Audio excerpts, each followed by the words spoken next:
Hello everyone, if you're new to my channel, consider liking and subscribing. It will make me feel wonderful if you do that. Thanks. By the way, I also have another Naruto and Luffy fanfiction channel. If you are interested, link is in the description. The Pirate King's Journey by ArcadianKnight.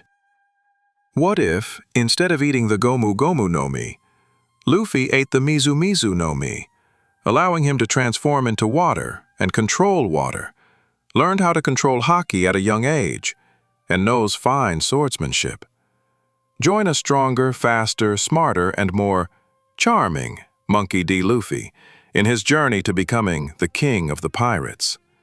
Huge shout-out to all the warlords of this channel. You know who you are. Want to stand among legends? Join the channel membership and show your support. Adios. Prologue. Wow, what a great story, Shanks. Take me on your next adventure, I want to be a pirate too, exclaimed the little raven-haired boy. Ha ha ha, you're still a kid, Luffy, besides you're probably not strong enough. I am strong, my punches are like pistols, yelled the little Luffy while punching the air. Then, put your money where your mouth is, Luffy, punch me as hard as you can in my face. If you manage to move me from my spot, I will think about bringing you on my next adventure, said Shanks while showing Luffy his cheek. Alright, here goes. Luffy wound up his fist and concentrated all his energy into his fist subconsciously and hit Shanks with all he got, resulting in Shanks flying through the wall and onto the street. Shanks' crew jaw dropped and stared at Luffy awestruck. Shanks and his crew realized what Luffy had done. Luffy managed to use haki. This left the red-haired pirates speechless. The best reaction of all was Luffy's face. He was horror-struck and kept switching glances between his fist and the hole in the wall which was caused by him. The only words he could muster out were, "Whoa!"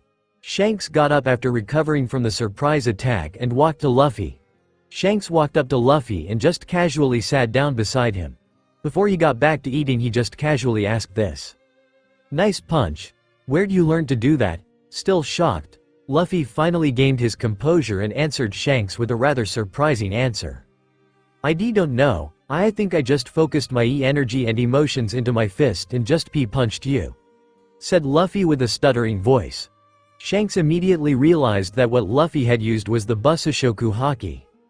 Shanks was about to say something but was cut off by the bar doors slamming open, revealing a group of men in rags. "So these are the group of pirates I've been hearing about in town. They look like nothing but a bunch of pansies," said the apparent leader of the group of men. "What can I get for you today?"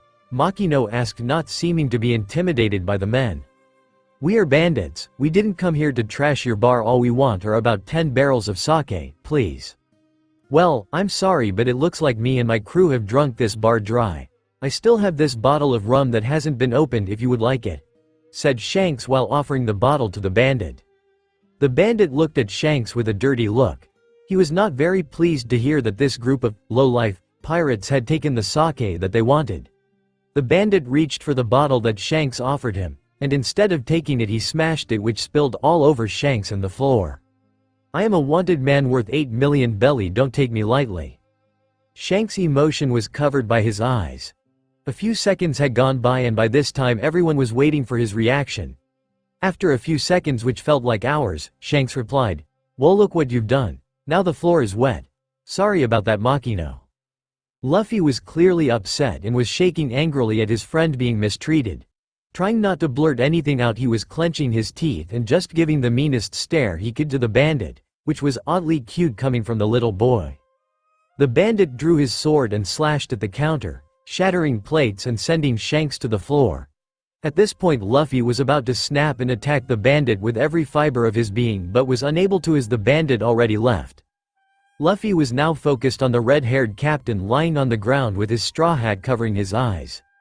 Just when Luffy was about to say something, Shanks snickered and then the whole bar burst into a laughing fit. Luffy's mind just snapped and yelled at the crew. Luffy was unaware of the power he had just released and looked up to the crew. Some were on the ground unconscious and the others were sweating violently. However, most of the crew seemed unfazed. The mood became all tense, however completely oblivious to what he did. Luffy continued yelling at the crew. "That is so uncool. No matter how many there are, you shouldn't be afraid of them and fight back. otherwise you can't call yourselves pirates. Luffy, he just spilt some booze on me, it's nothing to get worked up over. But more importantly, do you realize what you just did? Luffy looked around the room and noticed the unconscious and sweaty bodies around the bar. He was in complete shock after hearing that he had done that. Luffy, that was the Haoshoku Haki, only 1 in a million people are said to have that power. Whoa, Shug, ha ha ha, but you're still a kid so you won't know how to control that power, and it's not like you could if you were an adult anyways, said Shanks jokingly to Luffy. Shut up. Luffy punched Shanks again with the same force as the last punch. While Shanks was still distracted, Luffy eyed a small box with an odd-looking fruit in it. Being as hungry as he was, he didn't care that it tasted bitter and downed the whole fruit. While Shanks was getting up, he caught Luffy swallowing the fruit in the corner of his eye and rushed over there immediately. Luffy, spit that out right now. Shanks swung his hand to Luffy's back in order to force it out of him, but it hit water instead. After he gained his composure, Shanks quickly realized what power that fruit had. Luffy was as confused as Shanks and was equally scared. Luffy, you just ate the mizu no mi. It's also known as one of the devil fruits. You can now control water and your body can turn into water at will. However, I am not sure if you have lost your ability to swim, since your body is made of water to begin with. Shug, this just means I became stronger, shihihihi. Baka, you still haven't learned to control your power yet, for all you know you could be weaker now. What? Shit. You idiot. The next day Makino is running around town trying to find the mayor. Luffy had gotten into a fight with the bandits from yesterday because he was defending Shanks' honor. The bandits had insulted Shanks when he wasn't even there to defend himself, so Luffy stood up for him and told the bandits to take back what they said. Mayor, come quick. With Luffy, bastard, I'll show you not to make fun of Shanks, Luffy exclaimed while having a foot pressed onto his face. Oh, and how are you going to do that, kid? You can barely defend yourself, let alone kick my ass. Shut up. My punches are stronger than a pistol, I can kick your ass any day. Oh, really? Tell you what, kid, I'll let you have on free punch. The bandit leader was showing his cheek to Luffy while releasing the weight from his foot to free Luffy. Great, you're going to regret ever fighting me. Yeah, okay, like I'd regret fighting why. But he was cut off by a haki-infused punch from Luffy and was sent flying back a couple dozen feet. After he recovered from the punch, he walked up to Luffy and gave him a death glare. Luffy turned stiff, realizing the situation he was in. He was thinking the same thing over and over again. I am going to die. The bandit got closer and closer and all Luffy could think of was his own weakness. How Luffy could not even defend his friend's honor. How he couldn't even beat one of them. He could only think of how he had failed. But when the bandit was about to strike Luffy with his sword, he was blocked by Shanks' saber and a glare that could stop a weak heart. No one hurts my friends and gets away with it. The moment Shanks uttered those words, Ben Beckman clobbered all the bandits and left the leader for his captain. However, this was to be a mistake. The moment Ben stopped his assault, the bandit leader grabbed Luffy and threw a smoke bomb down and escaped. Crap, he took Luffy. What are we going to do? Shanks exclaimed, seeming utterly surprised. With Higuma, A.N., that's the leader's name by the way. Hee stupid kid. Let's see how you like becoming a Sea King snack. Your pirate friends won't be able to find us so you won't get saved. Let me go, you stupid smelly bandit. As Higuma dropped Luffy, a Sea King the size of a ship appeared. Higgying screamed before being eaten by the monster. However, the most surprising event was that Luffy was standing on the water. This was the result of his new devil fruit power. He had complete control over water, which meant he didn't face the handicap of other devil users. On top of that, Luffy could control the sea and use all its power if he mastered his abilities to such an extent. Luffy was zoned out, staring at the water beneath him. He then remembered the huge Sea King. It was now staring at him with hungry eyes. Luffy was extremely scared and freaked out. He unconsciously used his devil fruit powers, making the water beneath the Sea King to hit it in the face at extreme speed, caused the Sea King to be knocked back, dazing it for about a minute. This gave Luffy enough time to run back to shore where he last saw Shanks. With Shanks, okay, half of you guys go to check the south and east side of town. The other half come with me and we'll check the north, west and the harbor. Shanks was giving orders on Luffy's search and rescue. Hey boss, what is that thing coming across the water?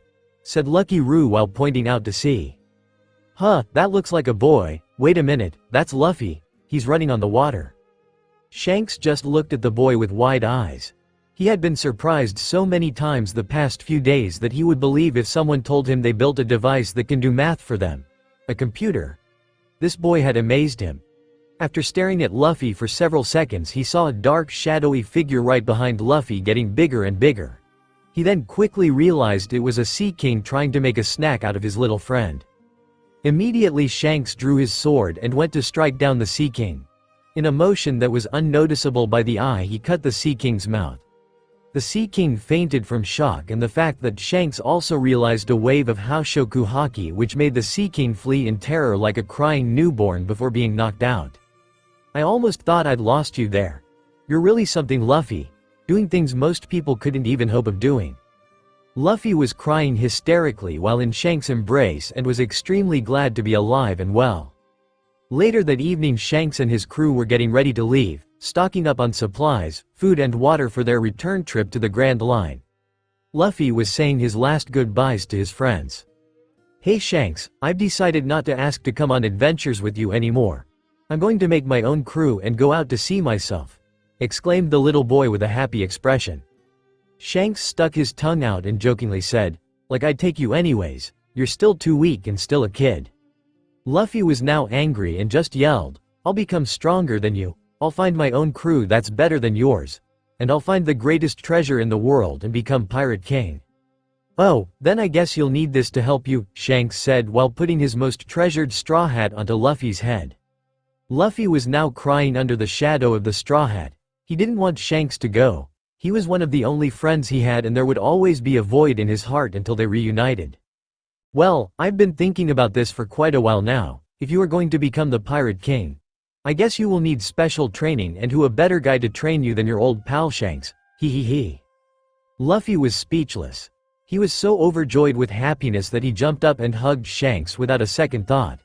He cried tears of joy into his chest and was excited about this special training. He was totally ready for what Shanks had in store for him. I'll stay in Fuchsia Village for 10 years and train you, however, I will only teach you how to control your haki and swordsmanship. After all, every king needs to know how to handle a sword. But as for your devil fruit power, you will need to learn to control it yourself since I have no idea how to control devil fruit powers since I have none. Got that, Luffy? Uh-huh, Luffy exclaimed. Luffy was overjoyed that his friend was staying for another 10 years. But also, he was happy that he was going to get stronger and be one step closer to his ultimate dream, becoming the Pirate King. He knew this was the start of something big. End of prologue on a ship somewhere in East Blue. It was a beautiful day on the sea. There were barely any clouds, the sea was calm and the temperature was mild. However, there was an unknown danger lurking around the ship. The ship was a civilian cruise ship. It was about the size of a small marine ship with 3 sails and a large deck. It was a ship that hosted balls and parties for various occasions, the perfect target for looting and plundering. Just as the passenger ship was at the peak of its party, a ship with a skull and crossbones with a heart in the middle as its Jolly Roger was spotted coming closer to the passenger vessel. The ship was going to be under attack by pirates at any second. The captain of the vessel ordered everyone to the lifeboats and to not panic. A certain woman in the crowd took this as an opportunity to gain some quick money. While all the pirates would be busy raiding the ship, she would go over to the pirate ship and steal all their treasure. She gave a devious little smile at the thought of all that treasure just waiting for her to come and take it. She quickly changed into something to fit her persona, a thief. She zip-lined down the passenger ship onto the smaller, in comparison, pirate ship. After sneaking around and making sure no one was on board, she was at the door that leads to the storage room where all the treasure was probably kept. Just as she was about to open the door, a pirate came out and she gave a cute little yelp and stepped back in surprise. The pirate looked surprised as she did. He began looking up and down the girl trying to recall if he had seen her before. "I don't remember seeing you here before," said the pirate as he was inspecting the orange-haired woman. Taking advantage of his distracted state, she quickly kicked him in the you-know-whats and the pirate was down for the count. She quickly ran past the unconscious body down to the storage room. What she saw gave her an expression of disappointment and excitement. She saw a pile of treasure of decent size, but much to her disappointment it was not the best quality of treasure. However, not denying the free money, she was beaming with joy as she quickly ran to grab a bag and stuff the treasure inside. Meanwhile, on the passenger ship, a boy about the age of 13 walked into a room and said, Hello, is anyone here? Phew, thank God I don't have to fight anyone. The boy was short and scrawny. He had large glasses that covered his eyes and pink hair. He was wearing a white shirt with blue pants similar to that of a Marine uniform. The boy looked around and searched for some supplies he could take. That boy, surprisingly enough, was part of Alvida's crew, the crew that is raiding the passenger vessel. Although if he wanted to be on the crew or not was yet to be decided. He continued looking around and then he eyed a barrel and tried lifting it up with no success. So being intelligent enough, he tipped it over and started rolling it away out the door and down the corridor. As he was about to exit onto the deck, he was stopped by a group of pirates. Hey Kobe, what are you doing here? Don't tell me you were hiding from the fight? The big pirate said while freaking out the teenager. No, it's not what you think. I was just getting this wine barrel because I thought we could use it since we are low on alcohol. He. The little boy was as pale as milk and was about to piss himself from nervousness. Good idea, let's have some, I'm thirsty anyways. No way, if Alvida-sama finds out she would kill all of us. Well, she isn't going to find out if you don't tell her, right Kobe? The pirate was holding a sword close to Kobe's neck, threatening him. Why, you're right. Okay, you guys open it up. I'm gonna smash open this barrel. Ready? The pirate raised his fist into the air and then smashed the barrel, revealing nothing but a puddle of water. This isn't wine, Kobe. This is just a stupid puddle of water. The pirate was about to hit Kobe in the face for his mistake, but was interrupted when someone said, I wouldn't call myself stupid.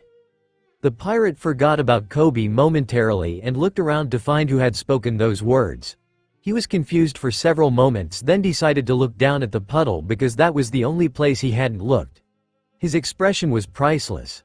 He looked at the puddle wide-eyed with his jaw dropped to the floor. What he saw was a face in the puddle smiling at him with a wide grin. What the fuck is that? Exclaimed the group of pirates, all looking wide-eyed at the puddle. There was a smiling face with a grin that showed a big set of white teeth. Black eyes looked at them with their carefree expression. The puddle suddenly started churning and it turned into a boy around the age of 17. He looked scrawny for his age. He wore a tattered old straw hat, a red cardigan that showed off his toned chest and abs, blue shorts that went down to his knees with a yellow sash tied around his waist, all while rocking sandals. His most noticeable feature was a small scar under his left eye and the long katana tied to his left hip. But what really gave him the intimidating look was the long cloak on his back going down from his neck to his ankles. It was a white cloak with a hood which was probably meant for hiding purposes. There were brown spots covering the body of the cloak with a fuzzy lining on the bottom. This gave the young boy an intimidating look that could even frighten a sea king. The men just stared at the boy with unblinking wide eyes. They looked like they were about to piss themselves from the fact that they had just seen a boy appear out of a small puddle and the fact that that boy looked extremely intimidating and gave off an aura that could knock a weak-minded person into a coma and turn them into a vegetable. Ah, that was a nice nap. I'm hungry. I wonder where I can get some food.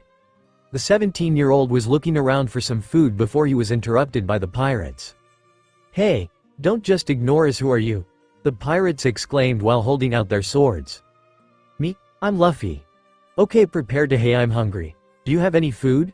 Don't just ignore us, the pirates yelled at the boy who was asking Kobe for food. Okay kid, that's the last straw, you're going to die. The two pirates attacked Luffy while his back was turned. As they were about to stab him, Luffy just grinned and dodged both of the attacks effortlessly.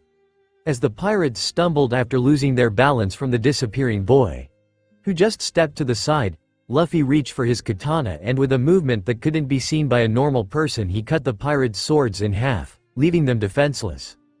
After seeing his small display of skill, the pirates began freaking out and stumbled across the corridor, stepping on each other before running away as fast as they could away from the intimidating boy.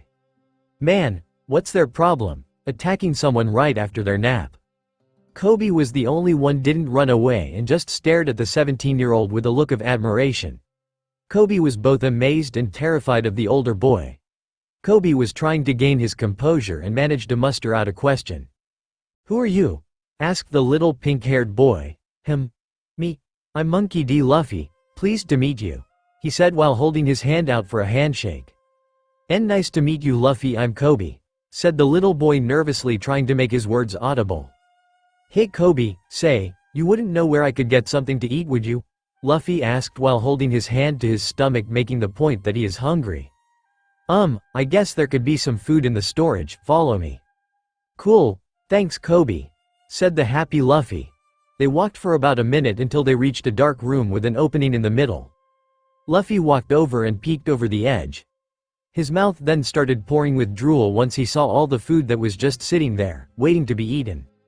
He then jumped down and opened a barrel revealing some fruit and began happily. One looked over to see a nervous Kobe and remembered that he was with those pirates and that they were about to hit him. He then began asking, "Hey Kobe, why were you with those pirates?" Kobe's head was flushed red from embarrassment. Kobe was recalling how he ended up on the pirate ship to begin with. Guessing that Luffy was a trustworthy guy, seeming as how he had that much power but didn't attack Kobe, he decided that he could tell him. "Well, I was out fishing then I fell asleep. When I woke up I didn't know where I was but I saw a boat nearby. So I rowed over to it and I didn't realize it was a pirate ship. They captured me and forced me to be their nakama and I've been stuck here for 3 years ever since." Kobe finished with a sigh of angst. Luffy just stared at Kobe with unblinking eyes. It was awkwardly silent for a couple seconds before Luffy burst into a hysterical laughter. He was laughing so hard that tears were falling from his eyes. Kobe didn't take it too lightly and began blushing furiously from embarrassment. While laughing, Luffy managed to say a couple words which only made Kobe blush even more. "You're an idiot," he said jokingly, and his laughter started to die down. "Haven't you ever thought of trying to escape?" "I have, but the thought of being caught trying to escape from Alvida-sama stops me from trying every time." There was another long awkward moment of silence between the two. After a few seconds Luffy burst into laughter again because of how cowardly Kobe is. The thing Luffy said next shocked Kobe, and if one could die from embarrassment then Kobe would surely be dead. "You're a coward, I don't like you," Luffy said with a giant grin while laughing his ass off. Kobe didn't say anything for a few moments and then asked a question which turned the atmosphere into a serious one. "Well, when you were fighting those pirates I bet you were scared too," Kobe exclaimed at Luffy. "There is no way I'd be scared by a couple of weaklings like those, and besides, if they were strong then I would not be scared of dying anyways. As long as I'm fighting for my dream I don't mind dying." Luffy looked at Kobe with a serious look that told Kobe that Luffy was not bullshitting him. Kobe was wondering what his dream was, so he asked him, "So what's your dream Luffy?" Luffy took off his hat and looked at the hat with a proud expression and simply answered, "I promised the person who gave me this hat that I will become a great pirate king." After hearing those words Kobe looked at Luffy with an angry expression. He couldn't understand why a person such as him would want to become a pirate. Sure, he was nice and all, but a pirate is still a pirate, right? How could you want to be a pirate? They are all evil and hurt innocent people wherever they go. That is ignorance, kid. The world is a lot larger than you know. Just like there are bad pirates there can also be bad marines and vice versa. Just because someone says they are a pirate doesn't automatically make them a bad person. Think before you speak next time. Kobe was speechless. He didn't think that Luffy could be this wise. For the 30 minutes he had known Luffy he thought that he was one of those people who act and speak on instincts alone and nothing else. However, Luffy had just proven him wrong and gave him a whole new perspective on how he should approach things. He was even gaining hope for his own dream. Without thinking Kobe began asking Luffy if he could accomplish his dream as well. "Hey Luffy, you think I could accomplish my dream if I try and am prepared to risk my life?" Kobe asked with a quiet voice. "I know you can do it Kobe, sheehehehe. Anyways, what's your dream?" Luffy asked casually. "I want to become a marine," Kobe said with words full of pride. "A marine?" Luffy asked to confirm what he had heard. "Yeah, it's always been my dream to catch bad people and protect society." "That's cool. If you want I could help you accomplish your dream of becoming a marine." "Really Luffy? That would be great, but first we would have to get away from Alvida." Just as he uttered those words he remembered that oversized woman. She was ruthless and unforgiving. She would kill anyone who said she wasn't beautiful, Talk about self-centered. But Kobe had finally gained this massive hope of escaping from Alvida thanks to his new friend, Luffy. Just as he remembered his strength, he recalled him transforming from a puddle of water to a 17-year-old boy. He forgot about that whole incident with the pirates. "Hey Luffy, how'd you do that trick with the water back with those pirates?" Kobe asked curiously, wanting to know his secret. "You mean this?" Luffy turned his arm into water and freaked Kobe out. "I ate the mizu no mi. It's one of the devil fruits. I can control water and turn my body into water at my command," said Luffy, not thinking the power was a big deal. What? You ate one of the legendary devil fruits? Aren't worried about not being able to swim?" Kobe asked, completely shocked that his new friend had such a terrifying power. "Oh well, my teacher told me when I was training, that normal devil fruit users would fall like a hammer in water. But he stated that since I have complete control over water, I can swim faster than anything in the ocean. Even fishmen, I can also breathe underwater too. He told me that this devil fruit could possibly be the most powerful one in the world. How lucky am I, eh?" Kobe just nodded at this statement. It seemed quite possible that having a devil fruit that can turn your body into water can nullify the handicaps the other devil fruit users face, which could mean that the devil fruit he ate was probably the strongest. After stuffing his face for about 40 minutes, Luffy finally decided that he should get going. Kobe directed him to the deck where he saw it was empty. But then all the pirates came storming out of their ship with what looked to be a woman the size of an elephant. Luffy immediately thought that this was the woman that enslaved Kobe to the crew for 3 years. "Kobe, who is the prettiest lady of them all?" Alvida asked while looking angrily at Kobe for abandoning his post. Luffy was suspecting that Kobe would answer the way Alvida wanted to answer. "Oh, but of course. It's you, Miss Alvida-sama, you are the most beautiful person on the planet," or something like that, Luffy thought. What Kobe said next surprised Luffy almost as much as it made him laugh his ass off at what Kobe said. "Not you. You are the sperm your mother should have swallowed, you fat crazy bitch." What Kobe said was so unlike him, but he probably had that built up inside of him for these past 3 years. Luffy couldn't take it anymore and was crying from all the laughing he had done. Alvida was boiling with rage and several veins had popped up on her head from stress. She ordered her men to begin her assault on Kobe and Luffy. Kobe was completely terrified, but Luffy just looked at them, looking completely unfazed by the large group of men coming at him. He decided he might as well milk all the fun out of this battle, so he closed his eyes and put his hands behind his back. Kobe just looked at Luffy with puzzled eyes and was about to ask Luffy what he was doing before being interrupted by him. "Kobe, just hide behind a barrel or something, I got this," Luffy said while grinning at the frightened pink-haired boy. Kobe nodded and ran for the nearest barrel to hide behind while poking his head out to watch the fight. Luffy was just standing there with his eyes closed and smiling a large carefree grin. As the pirates got to him, they started swinging their swords around, but only to be hitting air. Luffy was dodging all the attacks with no effort at all. This was all thanks to his Kenbunshoku haki, which allowed him to predict the movements and emotions of everything around him.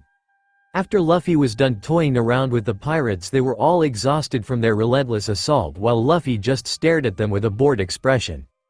"Oh come on you little pansies, are you tired from just swinging your swords around? Thought you were supposed to be killing me," Luffy said while his eyes were still closed, because having them open would be too boring. The pirates got madder at him and began their assault again, but this time with more fury. Luffy took out his katana and just waited with this katana out. The pirates started attacking Luffy. This time the pirates were attacking with about 3 times as much precision and speed as before. Even still, Luffy was standing there blocking all their attacks with his eyes closed and a blank expression. People watching the fight could only see Luffy's sword moving around at extreme speeds and in perfect grace, knocking away the attacks coming to him. Luffy was now bored of playing around with them, so he decided to finish them off, but not cut them, because they didn't really deserve it. So when he found openings, he just smacked each of them with the back of his katana, knocking them out. He did this in one swift motion and all of them were knocked out on the ground crying uncle. Luffy just gave a sigh that his fun just ended and sheathed his katana. Alvida was shocked to see her crew defeated so easily, by a kid no less. At this point she was fuming with rage and ready to beat the daylights out of the boy. Alvida jumped over to Luffy with a demonic aura that Luffy was unfazed by. Without a second thought, Alvida took a swing at Luffy's head only to look wide-eyed as it went through him as he turned to water. "What are you?" Alvida asked, completely spooked by what had just happened. "I'm a waterman. I ate the mizu no mi."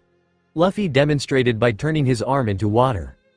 "So the devil fruits are not just a legend, they do exist," Alvida boldly stated after she regained her composure. "Nonetheless, I will still beat you, senseless boy. Considering you couldn't hit me and that your nakama all got their asses handed to them while I was fighting with my eyes closed, I'd say you're wrong," Luffy said while chuckling. "Stupid brat." Alvida took another swing at Luffy, only for it to be stopped by his hand. Luffy wound up for a punch and hit Alvida straight in the stomach with a hockey-infused punch and sent her flying for a mile into the ocean. Luffy just casually put his hat back on his head before grinning and heading over to Kobe. Kobe just looked at Luffy with wide eyes and a jaw that hit the floor. He didn't know that his newfound friend was this strong. "So Kobe, I think we should get out of here. There are some marine ships over there and I don't think they feel like talking." Luffy was pointed with this thumb behind over his shoulder to 3 marine ships aiming at the pirate ship and the passenger vessel. "So let's go." With that being said, Luffy ran over to the nearest lifeboat and motioned Kobe to him. "Oh, okay, Luffy-san, since it's with you, I'll know I'll be safe." "That's the spirit, Kobe, now jump on board." Kobe jumped on and they released the ropes, suspending it into the air as the boat dropped 40 feet, crashing into the water.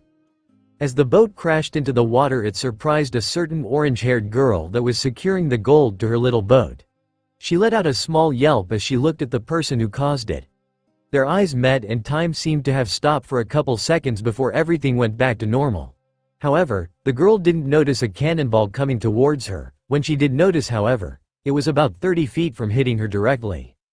Luffy noticed this moments before the cannon was even fired thanks to his haki and was waiting for the cannonball to come closer so he could cut it. As the cannonball was closing in on the girl, he jumped onto her boat with his back facing her. Luffy effortlessly cut the cannonball in 2 and sent the pieces back flying at the ships. One piece smashing through 2 ships and causing them to sink, and the other completely obliterated the remaining ship. "Marines firing at a defenseless girl, I hardly call that fair," Luffy said with his back still facing the girl. The orange-haired girl just looked at the person standing in front of her and then the wreckage of the 3 massive marine ships. Did he just destroy 3 marine ships without even trying? She thought. She just looked at the back of the boy standing in front of her, his cloak moving with the wind, his broad shoulders making him look more intimidating, his raven hair all messy, the straw hat dangling from his neck with his massive 5-foot katana in his hand. She kept staring at him admiringly until she remembered the situation she was just in. Thanks for saving me just then," she managed to muster out. Luffy slowly turned around and gave a heartwarming smile to the girl. He looked at her and stared right into her eyes. He was just staring at them, lost in their gaze. He managed to gain back his senses and replied, "Oh, no problem, you should be more careful next time," he said while smiling at her again. This caused the orange-haired girl to blush from both embarrassment and thinking that the boy who had just saved her was cute. She simply nodded and he smiled yet again, which made her heart flutter. He walked to his boat, which was right beside hers, and jumped on board. "Well, I'll see you later, bye," he said while walking to sit down in his boat and lowered the sail. She managed to wave at the boy as she was still staring at him, still amazed at his strength. "Get yourself together. You have to stay focused on your goal, remember," she mentally slapped herself as she finished securing her treasure and began sailing off. After a few minutes she was prepared and lowered her sail and began sailing off. Back with Luffy. "Man, that was fun," said Luffy as he was lying down on the boat with Kobe opposite to him. He was thinking about his crew. He really wanted strong people that were also cool. Just as he was thinking about that, he remembered something Alvida mentioned during his fight. "Wait a minute, you're not Bounty Hunter Zoro," is what Alvida had said. Luffy was thinking, if he was this well known and was a pirate hunter, he must be really strong. Luffy grinned at this and decided he wanted him as a crewmate. "Hey Kobe, what do you know about this bounty hunter, Zoro?" Luffy asked, hoping to get more information.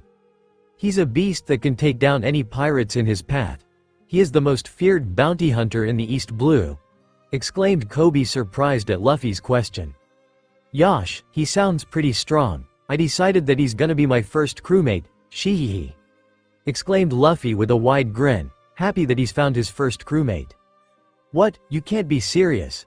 He's a monster, he's not going to work under anybody, exclaimed Kobe, completely shocked with Luffy's statement. Don't worry Kobe, Zoro is probably a nice guy, he probably just acts like a monster to gain a reputation, said Luffy, utterly confident that Zoro is going to be like how he expects him to be.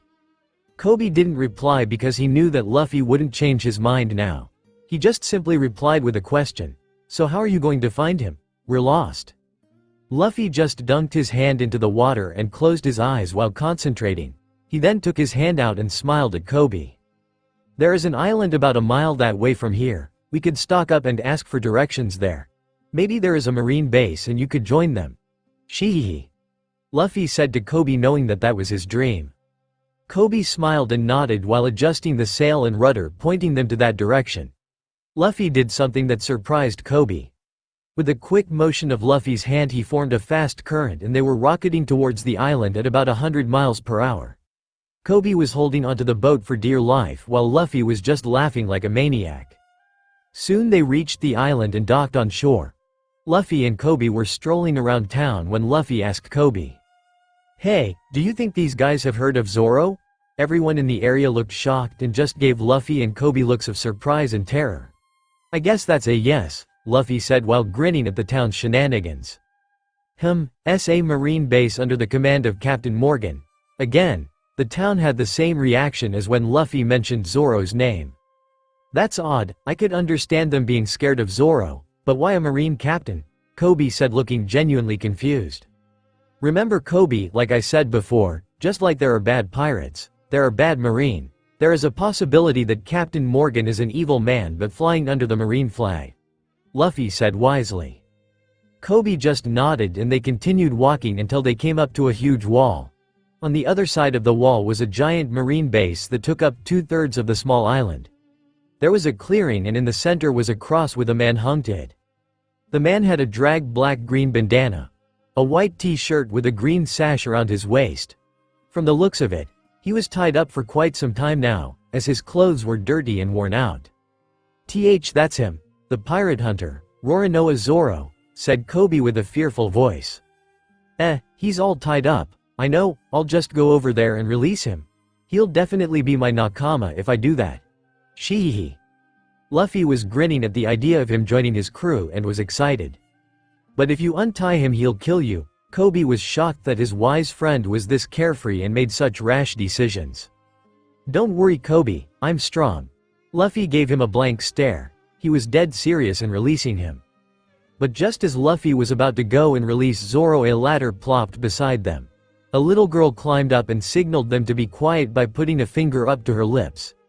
After looking around to make sure no one was around, she jumped over the wall and ran to Zoro with something in her hand. Hey kid, what are you doing here? Get lost, Zoro said coldly to the girl.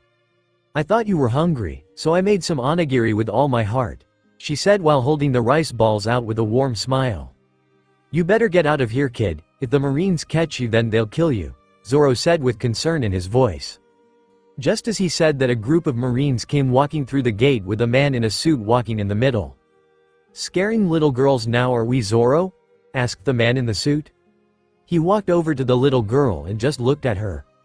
That onigiri looks delicious, I'll just take one, said the man in the suit as he grabbed a rice ball from the girl. After taking a bite and chewing for a few seconds, his eyes widened and he spit the rice ball out of his mouth. He looked at the girl mad and said, This is full of sugar, onigiri must have salt, you idiot, salt. I'm sorry, I thought it would taste sweeter if I put in sugar. He grabbed the other rice ball out of her hand and started stomping on it, crushing it into a pancake. The little girl was filled with sadness as she saw the rice ball she worked so hard on being crushed into the dirt. I worked on that with all my heart, the little girl said, tears building up in her eyes. You know what happens to people who help criminals, don't you? They are punished by death. But since I'm feeling nice today, I'll just throw you out. Literally, throw her out immediately, or my father will hear about this, said the man in the suit. A Marine walked up to her, kneeled down and said, I'm really sorry about this. Tuck up into a ball when I throw you so you absorb the impact. As he finished, he grabbed her and threw her over the wall, only to be caught by Luffy and be safely put down while Kobe checked her for injuries. After the Marines left, Luffy jumped over to the wall and stood about 10 feet away from Zoro. "I'll untie you if you become my nakama," said Luffy, trying to get Zoro to join his crew. "No thanks, I want to show them that I can survive," said Zoro, grinning. "You're a pretty stubborn man, just like me, shihihi." Luffy was delighted to see that the crewmate he had decided on was determined. Zoro eyed the flattened rice ball and his stomach growled. He looked up to Luffy and asked, "Hey, you mind getting that rice ball and putting it in my mouth?" "What, this thing? It's more of a dirt ball now." "Just do it." As he said that, Luffy put it in his mouth and began to chew. When he was done, he coughed a little and sighed. That was delicious. Luffy just left him there to meet up with Kobe and the girl. Back in town. "What? He really ate the whole thing?" asked the little girl, delighted to hear that. "Yup, he ate even though it was covered in dirt and said it was delicious," said Luffy, grinning. "Is Zoro really a bad guy?" Kobe asked, doubting his thoughts from earlier before. "No, Zoro Nichan is a good person. He's only in jail because of us," said the girl as she looked saddened. She then explained to Luffy and Kobe how Helmeppo goes around terrorizing the town with using his father, Marine Captain Morgan, as a threat. One day he brought a coyote into town and in her mom's bar. The coyote began trashing her mom's bar as the little girl tried to stop it. The coyote then became enraged and tried attacking the girl, only being thwarted by Zoro, who threw a stool at it. Helmeppo became enraged and tried attacking Zoro, only to be knocked to the ground and have Zoro point his sword to his neck. Helmeppo then threatened to have the little girl and her mom to be executed if he were to continue to attack, unless he is imprisoned for 1 month. If he were to survive that month, he would be set free. Zoro accepted, and it had been 3 weeks since then. Luffy was now eating at the bar when Helmeppo walked in and sat at a table. He declared that he was going to eat here for free, which pissed Luffy off a little. But what really pissed Luffy off was that Helmeppo stated that he was going to execute Zoro tomorrow, just because he was bored. This sent Luffy over the edge and he punched Helmeppo to the wall. "What are you doing? Why did you punch me?" Helmeppo asked while holding his hand to his cheek where he had been punched. "This guy is trash," Luffy exclaimed, trying to hit him again but being held back by Kobe. "My father will hear about this," Helmeppo exclaimed with tears building in his eyes. "So what? He'll have you executed? Why don't you do something about it instead of using your father's name to prance around, you little shit?" Luffy was visibly upset and almost felt like using his katana on him, but managed to hold back. Helmeppo fled the bar and Luffy knew exactly where he was going. So Luffy ran out the bar and headed to the clearing where Zoro was being held. Luffy ran up to Zoro, who looked worse than yesterday. "Hey, after I release you, you will become my nakama," Luffy said while grinning. "You can't just decide that by yourself," Zoro yelled at Luffy. "Of course I can. I'm your captain," Luffy said with full confidence. Zoro simply sweat dropped and looked at the goofy 17-year-old. "Hey, by the way, you said you used a katana," Luffy stated questioningly. "Yay, but that bastard Helmeppo took it. I'll go get it for you, and then you'll have to be my nakama shihihi. Luffy smirked evilly as he stormed off to the base. Is that kid really going to attack the base by himself? Zoro thought as he looked at the scrawny kid who was getting farther away. Using his haki, Luffy sensed that Zoro's katana was near the top floor. So he rushed in and ran as fast as he could through the hallways and up the stairs towards the room the sword was in. As Luffy was running, he saw someone very familiar. He saw that orange-haired girl he had saved before. The girl noticed him running towards her and their eyes met. Again. Time seemed to have stopped as the two gazed into each other's eyes. After what felt like an eternity, they returned to normal and the girl went back to picking the lock she was trying to get into, and Luffy ran past her to the end of the hall where the room he was searching for was. When Luffy finally got to where he sensed the sword was, he was surprised. He saw 3 swords leaning on the wall. Not knowing which was Zoro's, he grabbed all 3 and jumped out the window. He saw that Marines were surrounding Kobe and Zoro and had their guns pogged ready to shoot. He quickly went over to them and stood in the path of the bullets. Instead of the bullets hurting him, they splashed into his water body and the bullets were floating around in his body. Zoro and the Marines just looked at the boy wide-eyed and wondered, what is he? They were then snapped back to reality as Zoro's binds were cut and he was set free. "Oi, what are you?" Zoro asked, demanding to know what the hell just happened. "I'm a waterman. I ate the mizu no mi, which is a devil fruit. I have complete control over water and I can turn my body into water at will." Zoro couldn't believe that this kid has the power of the devil's fruit and just nodded, knowing that this was not the time for a conversation. "I didn't know which sword was yours, so I grabbed all 3 inches," Luffy said while holding the swords out to Zoro. "They're all mine. I use Santoryu, 3-sword style," said Zoro while grabbing his swords. "That's unusual. Anyways, you can take care of that big captain guy over there. I'll get rid of the small fry. Since you saved me and returned my swords, I guess I'll join you. But remember this, if you do anything to jeopardize my dream of becoming the world's greatest swordsman, I'll cut you down," Zoro stated with a demonic aura. Luffy just grinned and nodded as he turned around and made quick work of the Marines, knocking them out with the back of his sword. As Zoro was about to strike down Captain Morgan, Helmeppo took hostage of Kobe. "Mugiwara boy, sheathe your katana and don't move a muscle or I will shoot the boy." Luffy just grinned and sheathed his katana. Zoro looked at Luffy, wondering what he was plotting, and was surprised at what happened next. Luffy just looked at Helmeppo and an indescribable force went through the air, hitting Helmeppo and the remaining conscious Marines. After feeling that force, they all fainted. All the while Luffy didn't move a muscle and remained in the same position. After they all fainted, Luffy just grinned and turned around facing Zoro, who looked at him wide-eyed with a surprised and confused look. "I'll explain it once you're ready," Luffy said while grinning. While the Morgan was looking wide-eyed at what Luffy had just done, Zoro took this opportunity to strike down Captain Morgan and end this battle. The reaction of the Marines after Zoro defeated him shocked him. After Zoro defeated him, all the Marines began cheering that their captain was defeated. "I guess they were just being forced to do all those things because of their captain," Zoro stated. "Come on Zoro, let's go back to town and pack up. I bet you're hungry," Luffy said with a toothy grin. Back in town, Zoro and Luffy are stuffing their faces full of food. "So Luffy, do you have a boat?"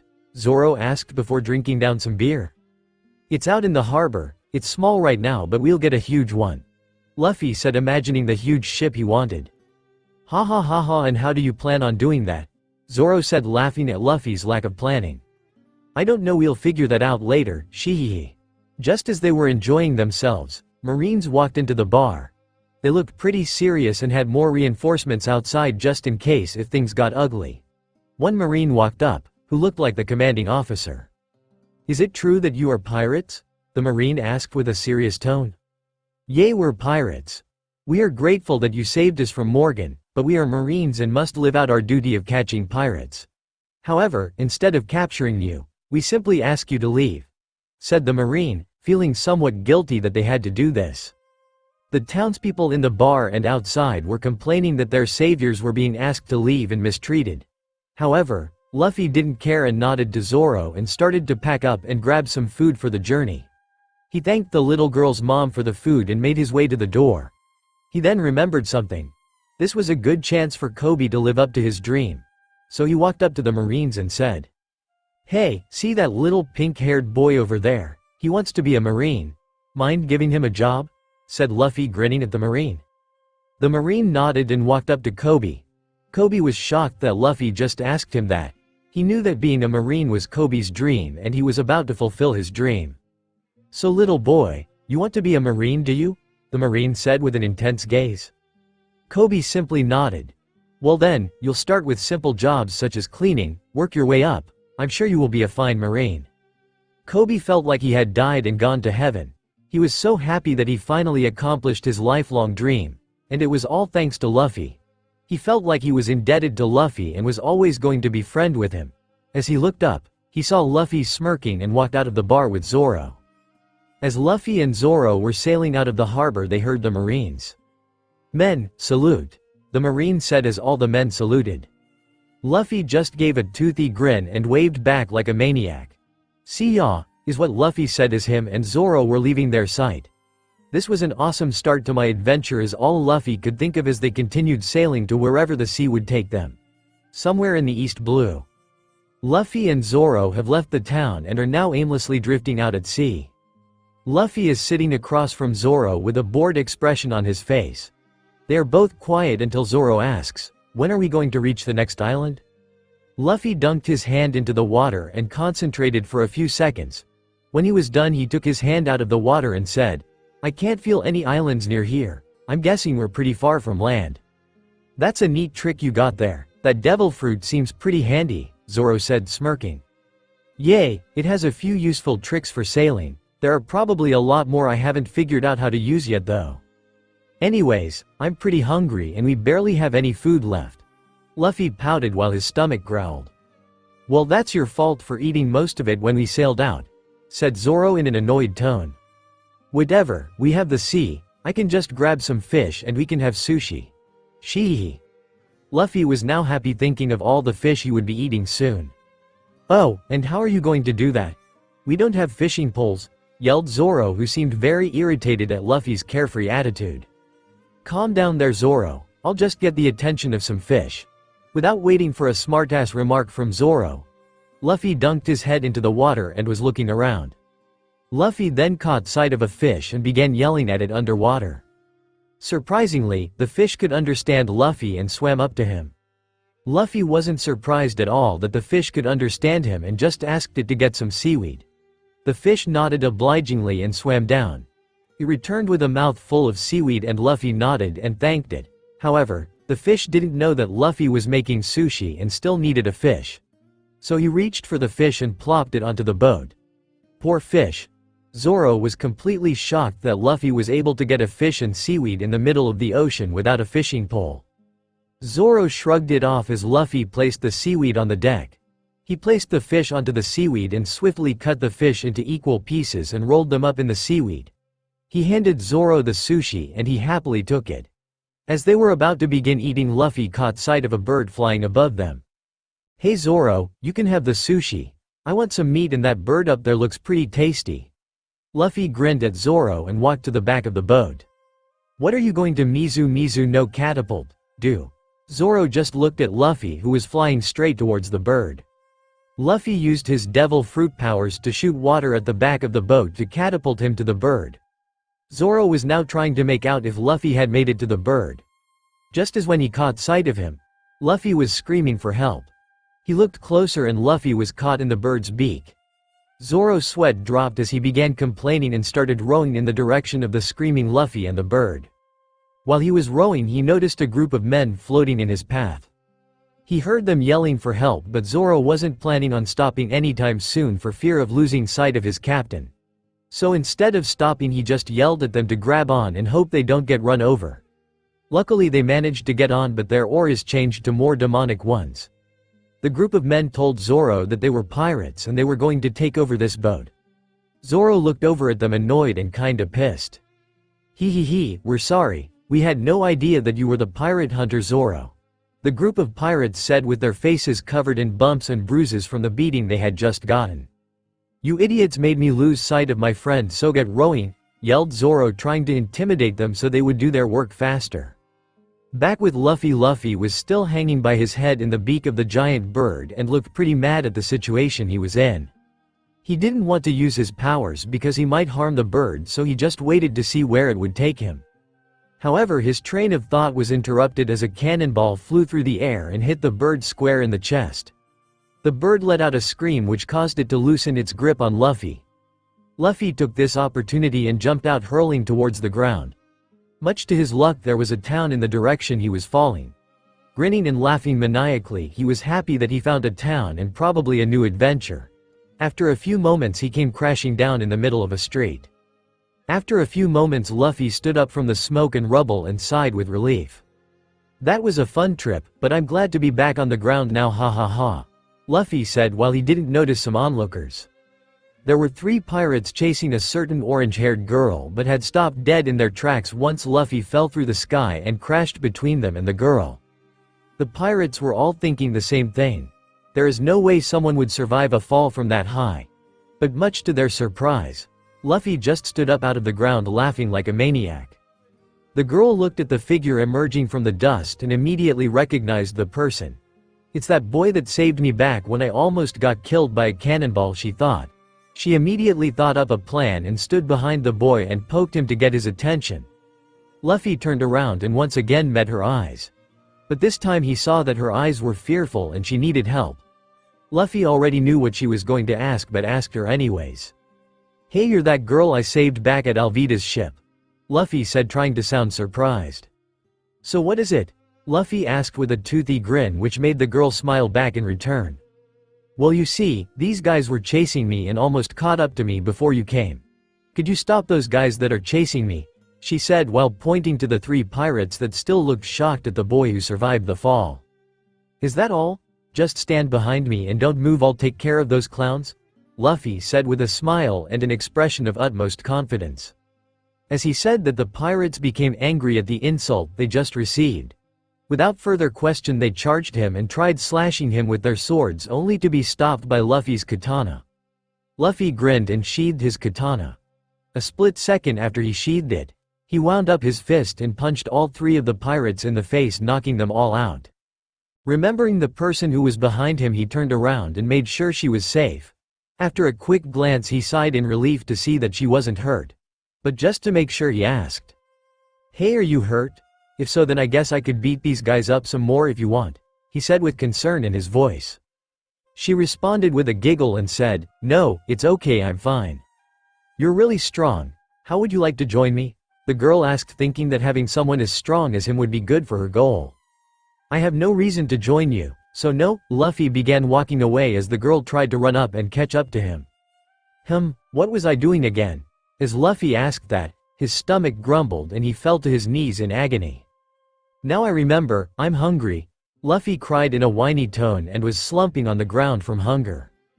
"I know, how about I treat you and we could talk some more? My name is Nami, by the way," Nami said with a persuasive tone, but the only thing that Luffy was concerned about was that she would give him food. After hearing that, he jumped to his feet in joy and ran, and Nami led him to a house. Upon reaching the house, Nami took out some bread and ingredients to make sandwiches, no sexist remark intended, and started making some. Much to her surprise, the raven-haired boy's stomach was much bigger than he let on, as she quickly found herself making dozens of sandwiches. This annoyed her and she just stopped making them. As Luffy was munching down on the last few sandwiches, he asked, "So why were those pirates chasing you?" "I took this map from them." "It's a map of," exclaimed, sounding proud of herself. "Oh, a map. So you must be a navigator then," Luffy said, now interested in her proposal earlier. "I'm the best navigator in the East Blue, no doubt about it. You won't find my navigational skills to be matched by anyone else." She seemed pretty proud of her navigational skills. "Then how about you join me?" he asked cheerfully. Nami then had a happy expression since she just found an amazing bodyguard, but her joy was quickly replaced with anger and disgust at what he said next. "A crew of pirates? Shee." He laughed cheerfully, not thinking what he said was a big deal. "No way am I joining you then. I hate pirates. The only things I like in this world are money and mycons," she yelled angrily as she crashed her hands onto the table where Luffy was eating. Luffy sensed that something was wrong here. Thanks to his haki, he could read her emotions and thoughts quite well and was saddened at what he felt. The emotions outside of her were nothing like the ones she kept bottled up inside of her. Her happy and sly look she gave out on the outside was just cover up for her feelings. She was very sad on the inside. Luffy knew she lost someone important to her, which caused her to act this way. But what really saddened Luffy is what she had to do after she had lost that person. She was forced to work for the person that killed her mother, and Luffy just felt sickened at the thought and could only think of how brave and strong-willed this girl was for staying alive and fighting to free her village. Luffy knew he had to do something to comfort her and say something. At first, he was going to tell her that he knew why she was so sad. "I know," he simply stated, and that caused Nami to raise an eyebrow in surprise. "It must be hard losing someone, then having to work for the person who killed her. But you still stayed focused and fought every day to save the people you love. I respect people like that," he said, hoping his words were reaching to her. Nami just stood there, eyes widened at what Luffy had said. "How does he know about my past?" is all she could think as she stared at Luffy in shock. "Oh, I forgot, my name is Luffy, by the way," he said while giving his trademark grin. "I've heard about this Arlong guy. My teacher told me that fishmen have hatred towards humans for some reason. He didn't give me the details. But what they did to you was totally wrong. I can't find myself liking someone like him. I won't force you into my crew if you don't want to, I'm just asking. Anyways, enough about that. Who's the captain of the pirates that were chasing you? Nami was lost in her own thoughts. She was then brought back to reality as Luffy was waving his hand in front of her face. She stuttered and began to answer him. Their captain's name is Buggy, I think.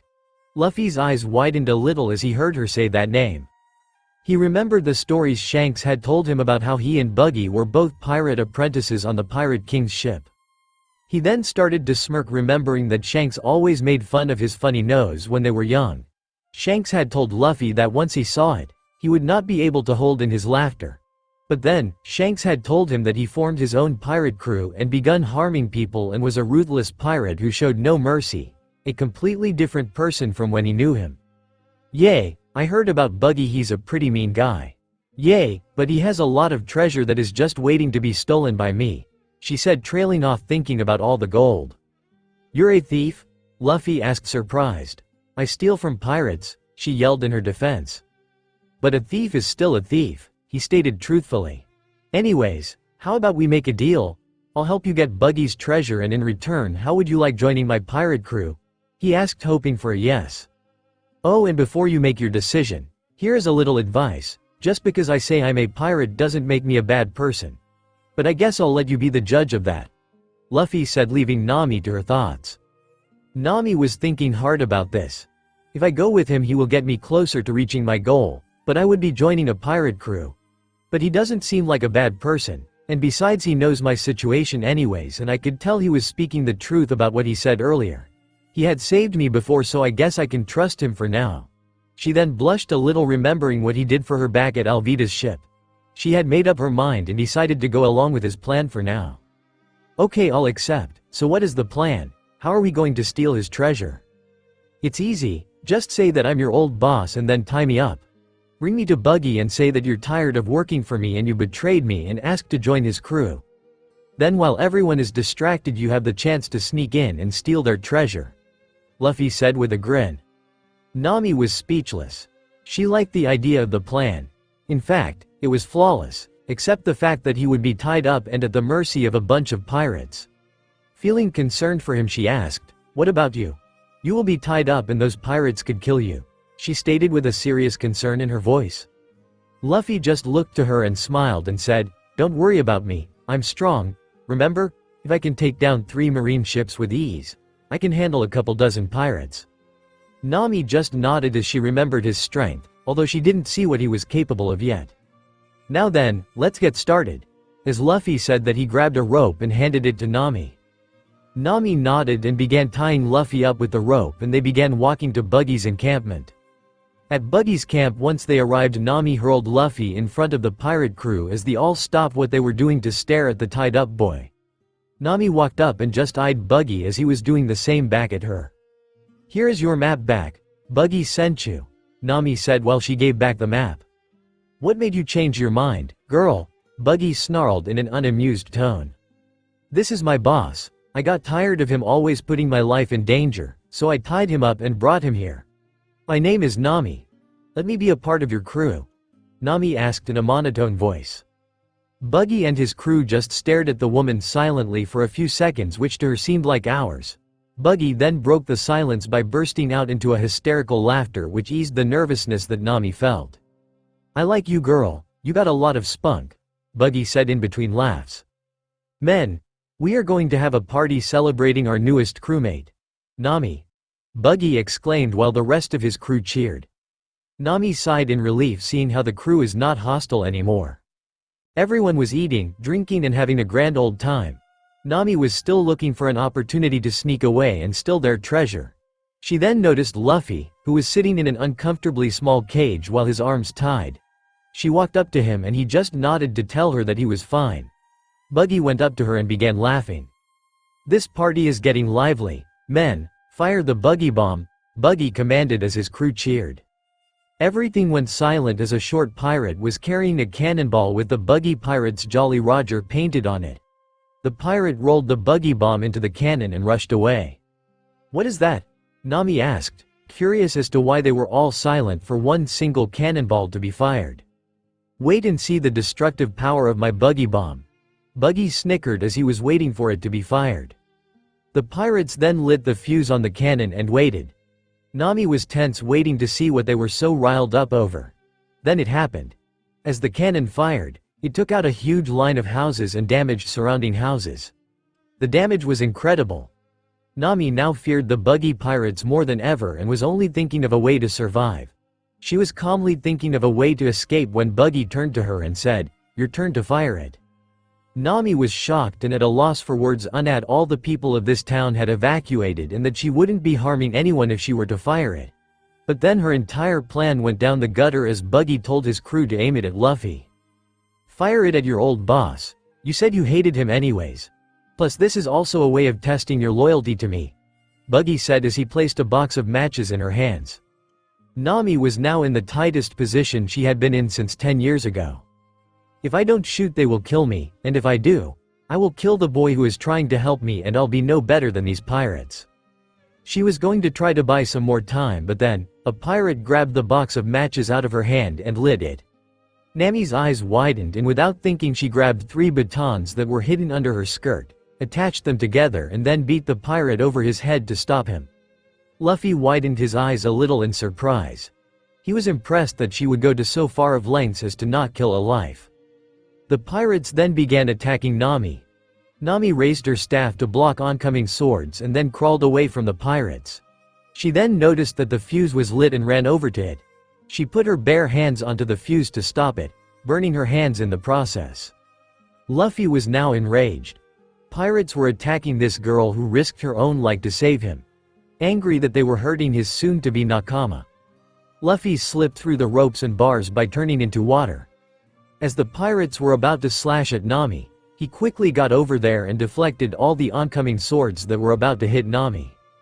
Nami looked at the back of Luffy with a blush on her face. She had been saved by him again in a near-death situation. Luffy turned to her and smiled warmly. "You did really well, Nami. I'll take it from here. No one harms my nakama and gets away with it," he said as he turned his back to her now facing the horde of pirates.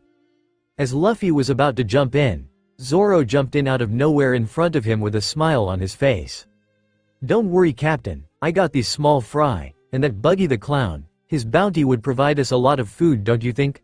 Zoro said smiling at Luffy. "Hey Zoro. Can't believe you found this place, and yeah that sounds like a good idea," Luffy said nodding and grinning. Luffy then turned to Nami remembering her burnt hands. He knelt down to her with his face a foot away from hers. He warmly smiled at her and looked at her hands. They were a bright red from the burn she received earlier. He was not very happy that his nakama was hurt like this. "Let me see your hands Nami," Luffy asked with his hands out giving her a gesture to allow him to see them. Nami nodded and put her hands in Luffy's with a light blush. Luffy looked deep in thought, and just grinned after seeing them. "Nothing I can't fix," he exclaimed with a comforting tone. "This may freak you out, but I'll explain later. Hold out your hands." Nami nodded and held them out while Luffy turned his hands into water. Nami was shocked at what he had just done and felt like jumping up but she trusted Luffy enough so far as to allow him to see them.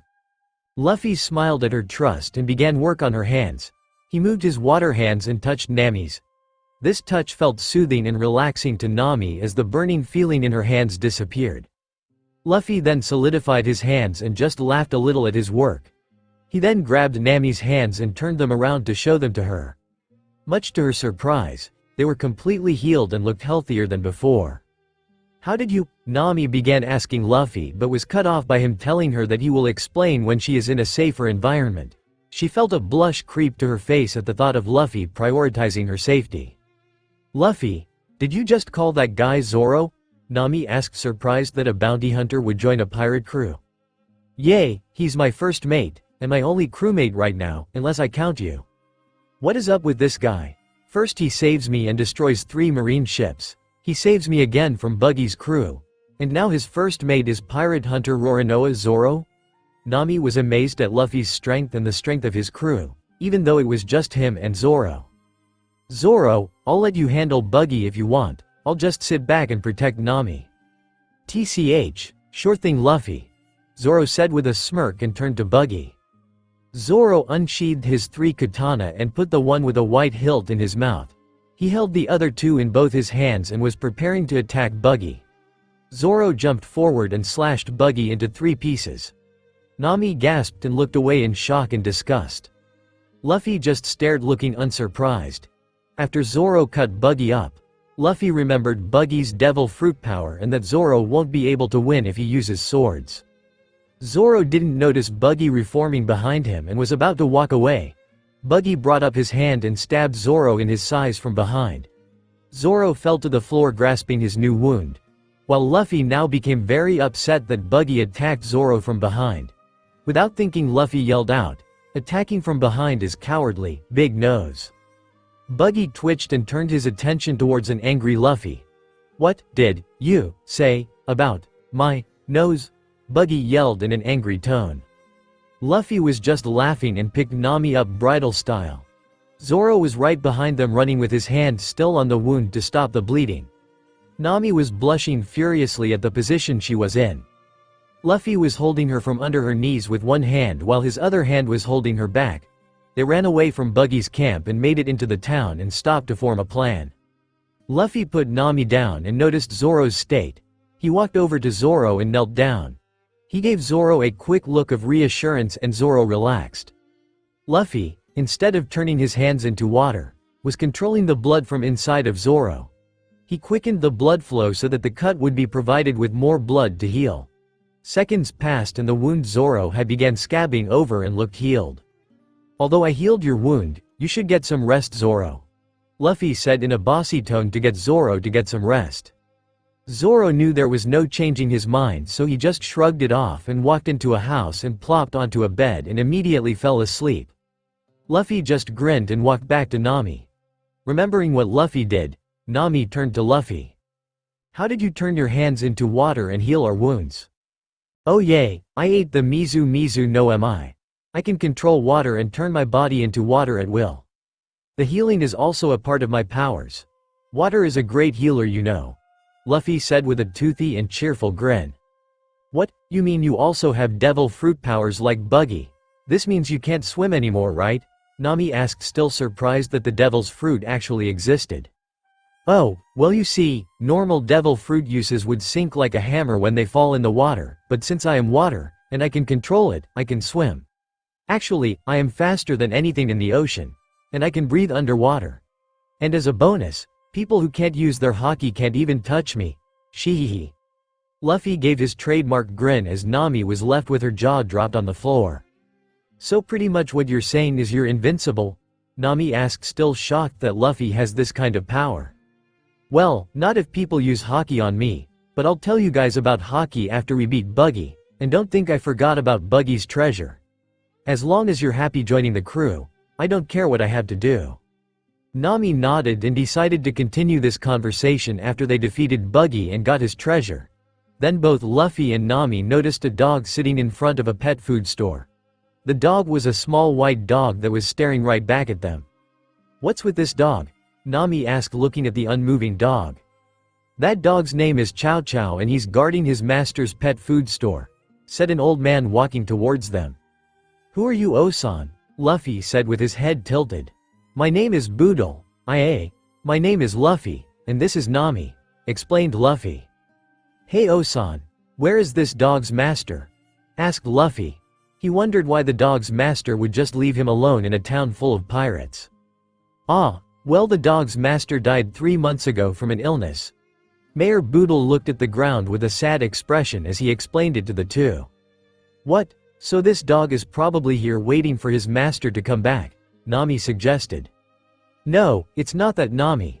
This dog already knows his master is dead. To Chow Chow, this store is his treasure. He's protecting it with his life because of the memories he holds in it," Luffy said with a serious voice. "How do you know, Luffy?" Nami asked, surprised he could come up with that explanation. "I can feel it with haki. Like I said before, I'll explain haki to you and Zoro after we beat Buggy," Luffy said in a cheery tone. Boodle was completely shocked at Luffy's words. That is exactly what Boodle had been thinking the entire time Chow Chow was standing outside the shop. Just as he was about to ask Luffy how he came to that conclusion, they heard a lion's roar. Luffy turned around to see a large green lion staring at him with somebody on top of it. Luffy was just staring at them with unblinking eyes as he wasn't intimidated by them at all. The lion roared at Luffy as loud as it could, but Luffy did not move at all and stared back. "What do you want?" Luffy asked in an angry tone. "We don't need your help, we'll take what we want, and right now Richie here wants food." As the guy riding on top of the lion said that, the lion swiped its paw at the store only for it to be blocked by Luffy with one hand. Luffy looked at the lion with hatred in his eyes. Luffy hated nothing more than people who destroyed others' treasures. With a voice that could make a normal person pass out from fear, Luffy exclaimed, "You are about to destroy this dog's treasure. There is nothing I hate more than people who destroy other people's treasure. Just because you pissed me off, I'm going to use my fruit's powers on you." With that being said, Luffy effortlessly pushed the lion back 100 feet and prepared his attack. He turned his fist into water and expanded it so that it was the size of the lion. Using his powers, Luffy launched his fist faster than the speed of sound, which created a sonic boom. The lion and the man riding it flew for miles while screaming in pain at the top of their lungs. As fast as Luffy's rage came, it went away. He turned around with his trademark grin and walked towards Chow Chow before sitting next to him. Nami looked at Luffy with amazement. There was a new hope shining in her soul now. A hope she thought would never come. As she watched Luffy and Chow Chow with their playful antics, she couldn't help but let out a laugh. This laugh was the first real laugh she had managed to make in 10 years.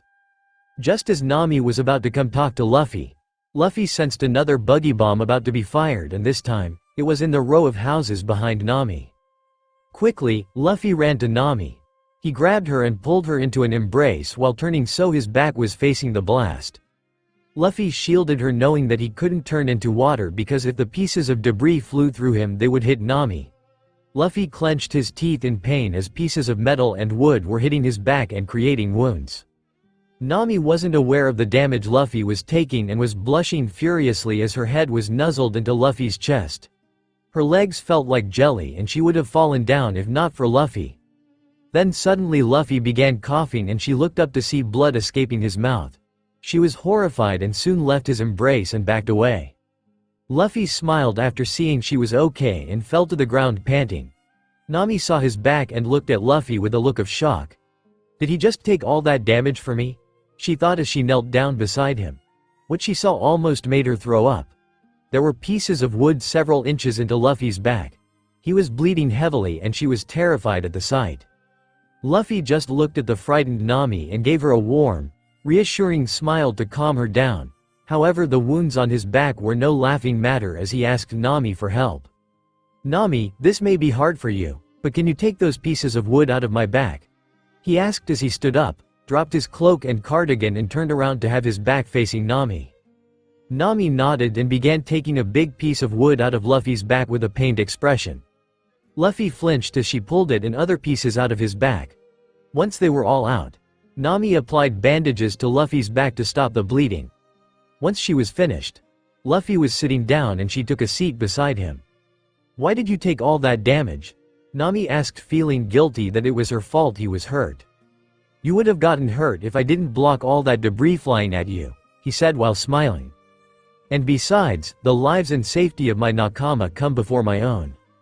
"But you said you could turn into water. If you had done that you wouldn't have taken that damage," Nami argued, still feeling guilty. "If I had turned into water, the debris would have went through me and hit you.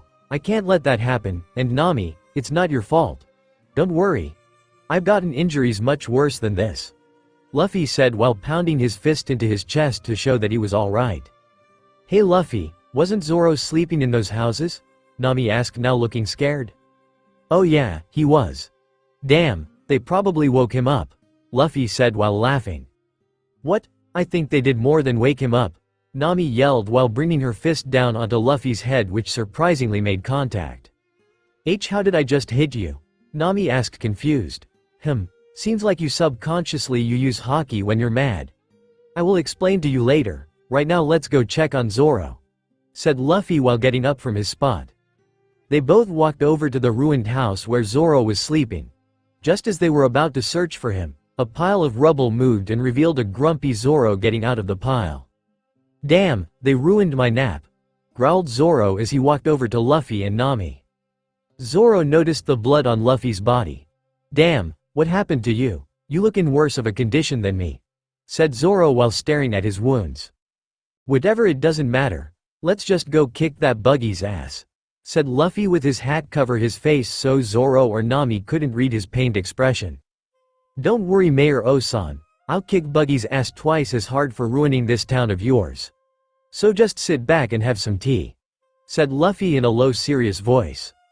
"Now guys, let's go," said Luffy while he ran to Buggy's hideout. They reached Buggy's hideout. "Alright, here it goes," said Luffy while taking a deep breath. "Big nose," Luffy yelled at Buggy, which surprised everyone. "That's the worst thing to say," Nami yelled at Luffy as she punched him in the head. "Don't worry, Nami, I got this." "Wait, hold on, Zoro, there's someone coming down. You can take care of him," said Luffy, and as if on cue, a man on a unicycle with a sword came down in front of Luffy and Zoro. "My name is Kabaji, Roronoa Zoro. As a fellow swordsman, I challenge you to a duel," Kabaji asked with his sword raised and pointed at Zoro. "Ha, alright, let's get this show on the road," said Zoro as he unsheathed his katana and got in his battle stance. Luffy grinned and went over to Nami. He leaned to her and whispered into her ear, "Okay, now since they are all distracted and coming at me, you can go too and steal their treasure. I'll fight Buggy." Nami nodded and ran off while Buggy and everyone else was distracted. Luffy then looked over to Zoro where he had another wound, plus his older wound began bleeding again. Lying on the floor in front of him was an unconscious Kabaji. Luffy grinned and thought to himself that he chose the right person to be his first mate and turned to Buggy, who seemed angrier now that his second mate was defeated so easily. Buggy eyed Luffy and HRAW. Remembering his old friend and rival Shanks, Buggy spoke up. "Hey kid, that straw hat looks familiar. It looks like the straw hat that bastard Shanks used to wear all the time." Luffy took off his straw hat and gazed at it with a proud expression. By this time, Nami got back with a bag full of treasure and was hiding behind the wall of a house not too far away from their fight. "Shanks gave me this hat and it's my treasure. I care about this hat more than my life. He and I made a promise that when I become a great pirate I will return this hat to him," Luffy said while still gazing at his hat as all the memories flowed through his mind. He had his guard down and wasn't paying attention as Buggy's hand flew through the air with 3 blades in between his fingers. Buggy's hand shot at Luffy's straw hat and the 3 blades went through his straw hat, creating 3 holes. "Then you should protect it better," yelled Buggy in his triumph. Luffy saw this and immediately, the temperature dropped 50 degrees Celsius, and icicles began forming on walls. Luffy looked up at Buggy with eyes that were glowing a bright blue that made Buggy gulp in fear. "Since you had the balls to do this to my hat, I will let you have 3 free swings at me. After that you can kiss your ass goodbye," Luffy said in a demonic voice that drowned out all other sounds. Nami was shivering in both fear and the fact that it was -30 degrees. She had never would have guessed that this nice, joyful and caring boy earlier could have such a dark side to him. That hat must be really important to him if he is this angry, she thought as she was still shivering. Buggy wasted no time as he brought his blades and swiped at Luffy. Buggy's eyes widened in shock as they went through him. He did this again and the same result, and then again only to have failed to make contact. Buggy was now extremely scared at what he predicted was going to happen next. Luffy looked up and unsheathed his katana. "You say that a sword can't cut you, but looks to me like you can't even touch me. Now let's see if your theory holds true, Buggy," as Luffy said that he slashed Buggy with his katana and Nami's eye widened at the blood spurting out of Buggy's chest. "No way. How'd he cut him? This boy is crazy strong," thought Nami as she stared at Luffy with a look of fear and admiration. After Luffy cut Buggy, he sheathed his katana and prepared for his next move. Buggy was on his knees panting for breath. He looked up at Luffy and gave him a death glare. Luffy smirked back at him and turned his arm into water. "This is for destroying Mayor Osan's town, for hurting my nakama, and for damaging my treasure, mizu no, Ocean Destroyer." As he said, he shot his arm forward. A column of water erupted out of his arm and sent Buggy flying for miles. After he defeated Buggy, His rage subsided and his eyes turned back to their normal selves and the temperature went back to normal. He straightened up and grabbed his hat. Nami turned from the corner and walked to Luffy. As she approached Luffy, she noticed a saddened look in his eye as he stared at his hat. "That hat is pretty damaged," Nami said as Luffy walked towards her. "It's okay, I can still wear it," said with a crack in his voice while he put his hat on his head with a smile trying to hide his emotion. Nami then noticed a tear run down his cheek. Luffy quickly wiped it away trying to look stronger for his nakama. As he was about to say something, Nami quickly pulled him into a hug and said sweetly, "It's okay, I can fix that hat of yours. But it will cost you 100,000 belly." Luffy knew she was joking about the cost and returned the hug and nodded. They broke apart and began walking towards the sleeping Zoro. Luffy poked him and he stirred awake and stood up. "Ah, is it over already?" said a sleepy Zoro as he was rubbing his eyes to wake them up. They were walking around town while Luffy was holding Nami's treasure in his hands. As they were walking they saw the mayor. "Oh hey Mayor Osan, those pirates won't be bothering you anymore, we got rid of them, shihihi," said Luffy laughing at the fun they just had. "I can't believe it, I can't thank you enough, arigato," said the mayor while he cried into his arm. There was a group of people running towards them and all they saw was a crying mayor. They seemed pretty upset by this and began yelling. "Hey you! What happened to the pirates that were in this town? And why is the mayor crying?" yelled one of the townsfolk at Luffy. "Oh, we beat him, and his crew ran away after I beat their leader," Luffy said. "Then who are you?" "We're pirates shihihi," Luffy said while laughing. "What, get them?" yelled the townspeople as they chased after Luffy and friends. "Why did you go and say we were pirates?" Nami yelled at Luffy while she punched him. "I'm a terrible liar. This is a good town," Luffy said with a blank expression. "What do you mean?" Nami asked looking confused. "The people are fighting for the mayor just because he is upset. It's a good town," said Luffy while grinning. They kept running until they reached the docks. Nami was a bit upset that they didn't have a proper boat to sail on and just said that they should find a boat when they reached the next town. As they were in the water and about to leave the harbor, the mayor came running and stopped at the dock. As loud as he possibly could, the mayor screamed, "Kid, I hope we meet again someday." Luffy just laughed and waved back like a maniac.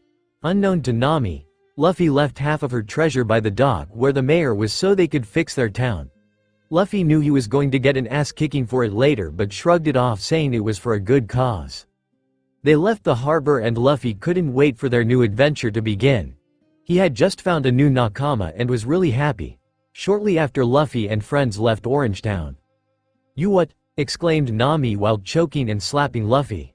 "But Nami, the Mayor Osan would need my help if he and the people were to repair the town. Besides, you still have treasure left over, right?" said Luffy while pointing to the bag of treasure on Nami's boat. "Luffy, that bag of treasure you left behind was worth 5 million belly. It was supposed to be mine," yelled Nami still choking Luffy. "And you forgot the problem I'm in, you're such an idiot," whispered Nami in a cracking, quiet voice so only Luffy could hear. After hearing this, Luffy widened his eyes. "I'm such an idiot.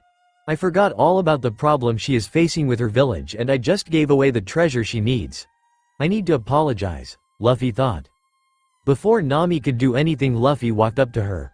He kept getting closer and closer and put his arms around her and wrapped her up in a warm hug. At first Nami was shocked and was about to push him away, but then, Luffy leaned in closer and put his mouth to her ear. He whispered, "I'm really sorry Nami. I forgot that you needed that treasure to save your village. I will try to make it up to you when I can. I just hope that you can forgive me." Nami was now speechless at what Luffy said and just returned the hug. They were in their own little world until the moment was ruined by an interrupting swordsman. "Sorry to interrupt your little moment here, but I just remembered something." "Luffy, what in the fuck is this hockey thing?" yelled Zoro in both confusion and frustration. Luffy and Nami pushed each other away and were blushing furiously. Luffy turned and blinked before remembering that he would explain it. He grinned and dunked his hand into the water. He concentrated for a few seconds before turning back to his crew. He loved using those two words, his crew. "Alright, since I did tell you guys that I would explain what hockey is," said Luffy with his arms crossed and looking like he's thinking. Alright, I'll go ahead and find an island where I can properly demonstrate it and explain it. Once I go find one, I'll come back and take us there. Any questions? Nami raised her hand and spoke. Yay, how the fuck are you going to find an island? Screamed Nami. Well, since I am water, I can sense a disturbance or breaks in the sea. The big ones that I sense are islands. I just checked and there's an island nearby. I'm gonna head there now. Now any more questions? Asked Luffy while looking straight at Nami. Yay, how long is it going to take? Asked Nami. Luffy grinned and replied, you'll see. As he said that, he jumped off the boat and Nami and Zoro were about to grab him but remembered his powers. However, they weren't expecting him to be walking on the water a few meters away from the boat. He ran a little away from the boat so he was at a safe distance to do what he was about to do next. Okay, both of you should hold onto the boat for dear life unless you want to fly a few feet, said Luffy grinning at Zoro and Nami. They both just nodded and gripped the boat as tight as they could, not wanting to question what he was doing. Oh, and this might hurt your ears, but I'm sure you'll be fine, Luffy said while laughing. He got into a running position similar to Olympic runners at the beginning of a sprint. It was silent for a second and then the ground beneath Luffy began trembling. Luffy grinned and moved his leg forward. As he did this, he used his powers to shoot his leg forward and then the other. Within a second he accelerated to Mach speed. The sea split in half behind him due to the force he was putting out. There was a loud, deafening sonic boom that could have been heard for miles. Within a matter of seconds Luffy reached an island. He walked to the beach and stood there concentrating. Using his haki, Luffy sensed that this island was uninhabited and had large animals he could use to demonstrate his haki.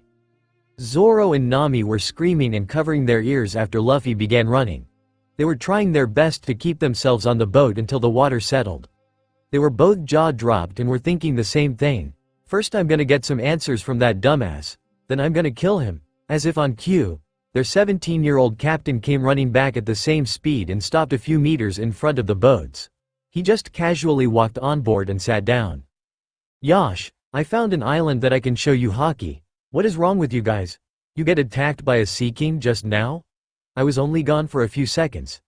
Asked Luffy, fully knowing what happened while looking at Zoro and Nami who were sprawled across the boats looking like they were just mauled. This is your fault, you retard, they both yelled and Nami hit his head. I did warn you guys, Luffy said with a pout while rubbing the bump on his head. First, what the hell did you just do, Luffy? Nami asked, still wondering what the hell happened. Okay, I used my devil fruit powers to move faster. By propelling each of my legs forward with a large force, I can run at supersonic speeds. This creates a sonic boom, which was that loud-ass noise you guys probably heard, said Luffy while standing up. Now this time, there won't be a noise, but you guys should hold on tight. Luffy, why? But they were cut off as a huge wave appeared behind them and they began screaming. The boat was now moving at about 200 miles an hour. Nami clung to Luffy and was holding onto him for dear life. About a minute later they reached the island. Luffy was laughing while Nami was still frozen and clinging to him. Zoro was passed out on the beach from shock. Nami opened her eyes as the boat came to a stop and her immediate reaction was to hit Luffy. You dumbass. Warn us before you do something like that, scolded Nami.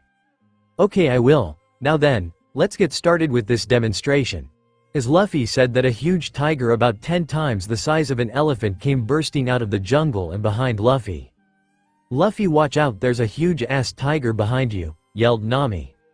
Calm down, Nami, I got this under control. Okay, let's get this demo started.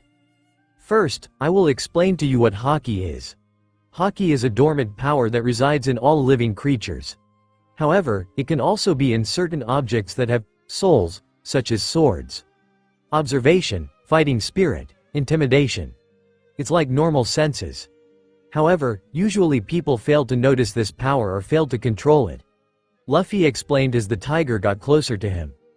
The ability to remove all doubt, that is true power, said Luffy in a serious voice. The first type is the Kenbunshoku haki. The ability to feel the presence of others. This allows you to see people that are concealed or too far away to see. However, if you are skilled enough, you can predict someone's action seconds before they make it. You can also sense the emotions, feelings and thoughts of others. As Luffy was finished explaining, the tiger raised its paw and began bringing it down upon Luffy. "Luffy!" Nami screamed as Zoro grabbed his katana and was prepared to cut it. "Don't worry, he's attacking with his paw from the right," Luffy said while he effortlessly dodged. Luffy was continuously dodging until he knocked it back a few meters to speak some more. Nami and Zoro were looking at Luffy with amazement. Now onto the second type of haki. It's called the Busashoku haki. Simply put it, it's like wearing invisible armor. If the armor is strong enough, it can be used offensively to deal out huge amounts of damage. You can also imbue objects with haki, such as a bullet or a katana. The best part about this is that this is the only effective countermeasure to devil fruit powers. This is why I was able to cut Buggy even though Zoro couldn't. It also gives you the ability to touch Logia devil fruit users who have fluid bodies such as me. Now allow me to demonstrate. Luffy turned around to face the tiger that was about to hit him when he raised his arm and put it directly in the tiger's path. The tiger hit his hand back, roaring in pain. That is the second type of haki. However, a select few people can use a third type. Luffy then turned around to face an even angrier tiger. Luffy looked at the tiger and grinned. He stared at the tiger, letting out a wave of Haoshoku haki at it. The tiger began sweating furiously while looking at the grinning Luffy. To the tiger he looked like Satan himself.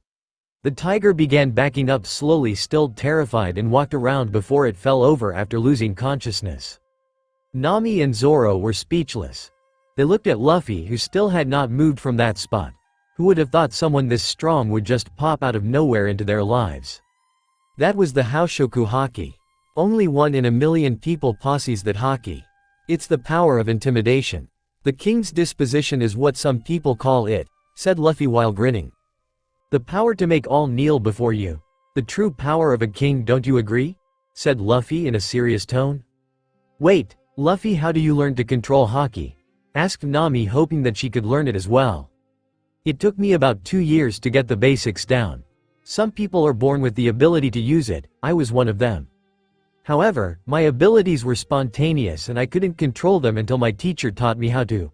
To unlock and control your ability, you would need to go through rigorous and long training, or go through extreme shock. However, I think you already have one type of haki, namely Busashoku, but you just don't know how to control it yet. But I'm pretty sure you don't have time to waste learning the basics. As Luffy explained, Nami was disappointed. Luffy went close to her and whispered into her ear, after you solve that problem with your village, I could teach you since you won't have anything to distract you. Sheehy. Luffy grinned and looked at Nami. Nami yelped in glee and hugged Luffy, jumping up and down, saying thank you a million times over, causing Luffy to blush a bit. So what you're saying is that it took you 2 years just to master the basics even though you were born with the ability? Zoro said, looking discouraged. Well, yay, but I was only 7 when I started learning. I'm sure you will learn faster since you're older than that. But the training will be extremely hard on both your body and your mind. I don't have the time to teach you guys right now. Maybe when we get to the Grand Line we could start with the basics. Luffy said, giving his trademark grin. Zoro smirked, thinking that he is going to get stronger and one step closer towards reaching his goal. Man, we got sidetracked. I think we should go to an island and find a bigger ship to sail on, suggested Luffy. But before that, as he said that, his stomach began growling. I'm hungry, let's eat. Sheehy. Nami and Zoro's sweat dropped and joined him in his little feast. They ate the tiger they just beat. After they finished eating, they headed over to the boat. Luffy ran past them and onto the water. Okay, I found an island, I'll run over there and see if it's habited. If it is, I'll run back here and we'll head there, Luffy stated. Nami and Zoro nodded and looked back to Luffy. Oh, and cover your ears. You forget what happened 30 minutes ago. Zoro and Nami cringed at what Luffy said and tried their best to not smack him. After Zoro and Nami covered their ears, Luffy jumped onto the ocean and a split second later he was off running to the next island. Luffy reached the beach and used his haki to look for inhabitants. He sensed only one town on the island. He ran back to Nami and Zoro, who were patiently waiting for his return. So, you find a town? Asked Nami. Yay, there is a small town on it and that's it. I'm pretty sure we will be able to get a decent boat there. Luffy explained while he walked to the boat and sat down. Alright, let's go. cheered Luffy as he created a current that would take them to the island. After all, he didn't want to get hit by Nami again, so he toned down the danger in his way of traveling. After a few minutes they arrived onto the shore of the island. There was only one place they could dock their boat. It was on a rocky shore. There was a cliff overlooking the sea near where they docked. There was a pathway going up through a break in the cliff probably made by inhabitants. After they got out of their boats they walked along the shore and reached the path. Just as they were about to walk up, some pachinkos flew through the air and hit the ground a foot in front of them. Luffy sensed someone was on the cliff behind a couple of bushes. Just as he was about to say something, dozens of pirate flags popped up out of the bushes. Nami and Zoro didn't seem fazed by this at all because they could see through the lie that was before them. Luffy grinned and decided to have a little fun with the kids. I am the leader of the pirate group that has conquered this island. They call me Captain Usopp. Prepare to be amazed, for I have 80 million men at my disposal. Now prepare to die, pirates. My skill with the slingshot is better than a pistol, yelled Usopp. Luffy, already knowing what he said was a lie, turned to Zoro and whispered, "Follow my lead, we're gonna have a little fun." Zoro smirked and faced Usopp. "Well, since you mentioned pistols, bet your life on it," said Luffy in a serious and low tone. Usopp shuddered and was sweating furiously, similar to those who have been struck by Haoshoku haki. "That thing in your hand isn't a toy to scare people with, it's meant for actions," said Luffy. "This man standing before you is a real pirate," Zoro said, smirking at Usopp. Usopp knew that there was no turning back now. Doing the smart thing, he put down his slingshot and said, "I surrender, do your worst." Luffy, Nami and Zoro burst out laughing after Usopp said that, which left Usopp confused. After the laughter died down, Luffy looked up at Usopp. "Usopp, isn't it? The name of your dad?" Usopp's eyes widened at this comment and he immediately jumped off the cliff, plummeting 30 feet. He ran over to Luffy. "How do you know that name?" "And yes, that's my father's name," Usopp asked and stated, completely surprised. "He always bugged me and told stories of his kid back at home. He was a good friend of mine. He was on Shanks' crew, he's the sharpshooter. I can tell you take after your father in that aspect." "Sheehy." Luffy grinned. "Wow, so my dad is a great pirate aboard the legendary red-haired Shanks ship. This is great news. How about we go into town and grab some lunch and talk some more?" asked Usopp in a cheerful mood. "Alright. Food? Let's go, in town. So how do you know that my dad is on red-haired Shanks' crew?" Usopp asked Luffy. "Shanks visited my village and that's where I met him and your dad. He kept annoying me and telling me stories about his kid back at home, which was you," replied Luffy while stuffing his face with food. "Just as I'd expect of my dad, to disregard his own life and seek out adventures on the sea. He is a true warrior of the sea," Usopp said with a dazed look. "Oh yay, I just remembered, we came here for a ship. Do you know where we could find one?" Nami asked. "Oh, you're not going to find much of a ship in this small town," said Usopp. "There's a large mansion on top of the hill. I bet they could help us out," Zoro said as Usopp flinched in surprise. "No, you must not go up there," exclaimed Usopp.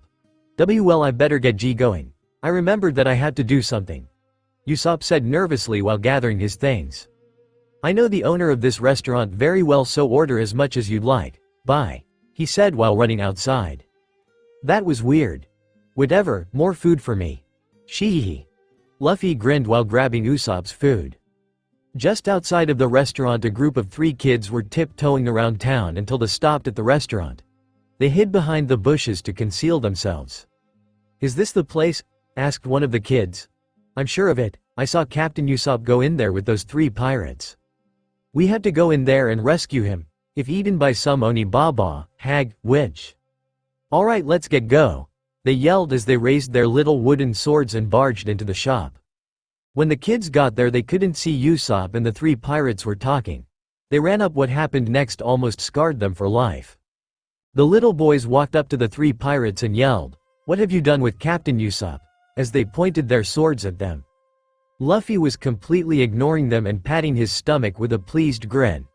"Ah, that was some delicious meat," exclaimed Luffy in a happy and cheerful tone. The 3 boys' eyes widened and they shivered at a thought they hoped would not be true. Nami saw the boys' reaction and was giggling at how scared and stupid they were. Zoro saw the scared boys and found this as an opportunity to get a good laugh. "You want to know where your captain is?" Zoro asked in a menacing tone. "He was eaten," Zoro exclaimed with a demonic smirk. Luffy and Nami were bawling their eyes out laughing until the three boys looked at Nami and screamed, "Ah, Oni Baba." Nami was not amused and the kids earned 3 rather large bumps on their heads. Zoro and Luffy were laughing the entire time. After the laughter died down they explained that Usopp left in a hurry after they asked him about that mansion on top of the hill. The kids calmed down after their explanations and just grinned. "Oh, I see, he just went to go see Kaya at her mansion," said one of the kids. "Huh, who's Kaya?" asked Luffy with his head tilted slightly. "Ah, she's the girl that lives in that mansion on top of the hill. She's been very ill from depression ever since her parents died a year ago. Captain Usopp goes up there to cheer her up," explained one of the kids. "I see, so if we go up there we can ask her to give us a vote. Yosh. Everyone. Let's go," exclaimed Luffy as he ran out of the restaurant. Everyone ran behind him to catch up. "At Kaya's mansion, so how are we going to get in? We don't want to cause trouble and there are people guarding the gate," Nami asked. Oh I know," Luffy said while grabbing Nami and holding her bridal style. "Nami, hold on to me tight. You guys should grab on too," Luffy said while tightening his grip on Nami. "Oh oi, Luffy Matt, what are you doing?" asked Nami while blushing. "I'm gonna launch us into her yard, however we might fly for a few seconds, that's why I'm holding you. You better hold on tight," said Luffy as he tightened his grip on Nami. Nami nodded and hugged Luffy tightly and buried her face into his chest. She couldn't help but notice his chiseled features and was blushing furiously. Luffy turned to the others and said, "You guys better grab on unless you don't want to come." Zoro nodded and grabbed Luffy's shoulders while the kids grabbed his legs. Luffy grinned and knelt down and turned his feet into water. Mizu, launcher. Luffy shot a column of water from his feet to the ground, launching them into the air. They were flying in the air above the mansion for a few seconds. Gravity finally kicked in and they began plummeting. Nami instinctively gripped onto Luffy tighter while screaming. Luffy was laughing the entire time but wrapped his arms around Nami farther, to shield her from the fall. Zoro lost his grip when they were falling and was free falling without anything to cushion or slow down his fall. The kids fainted and let go of his legs when they were falling. Luckily for Nami, Luffy shot another column of water from his feet to the ground, slowing their descent. Once Luffy touched the ground he saw Zoro and the kids unconscious on the ground. He gently placed Nami's feet on the ground. However, much to his surprise, Nami still had her face buried in his chest and was clutching his cardigan. She hadn't even noticed that they landed safely. Nami, we landed safely, it's okay, you can let go of me now," Luffy said while gently lifting her head. Nami looked up to him still shocked.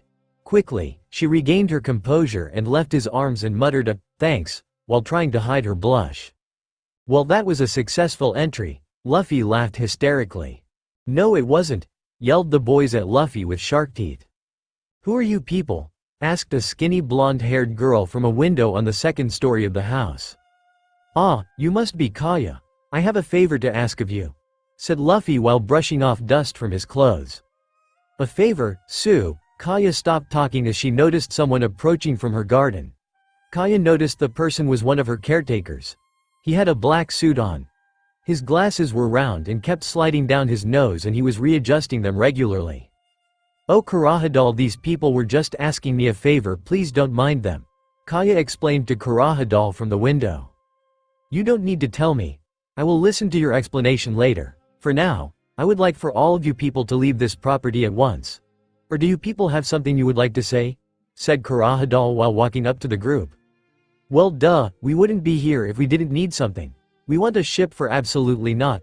Kurahadal cut Luffy, making him pout and slouch to the ground depressed. "Usopp-kun," yelled Kaya to Usopp, whom almost fell off the tree. "It's okay Kaya, I just slipped," said Usopp while climbing back up the tree. Kuro looked up at Usopp in the tree. "I've heard a lot of stories about you. I heard you're pretty famous in the village." "Well, I wouldn't be surprised. The tales of my adventures have probably reached the Grand Line," exclaimed Usopp. "Oh, so you have faced dangers before, that's quite something at such a young age," said Kuro with a blank face. Usopp grinned and placed a fist to his chest and said, "You can just call me Captain Usopp, that will help spread my name around." "I've even heard stories about your father," Kurahadal calmly stated while pushing his glasses back up to his eyes with his palm. Usopp clenched his teeth in anger. "Nani?" Usopp asked while glaring daggers at Kurahadal. "Kurahadal, stop this right now," Kaya exclaimed after seeing Usopp's hurt expression.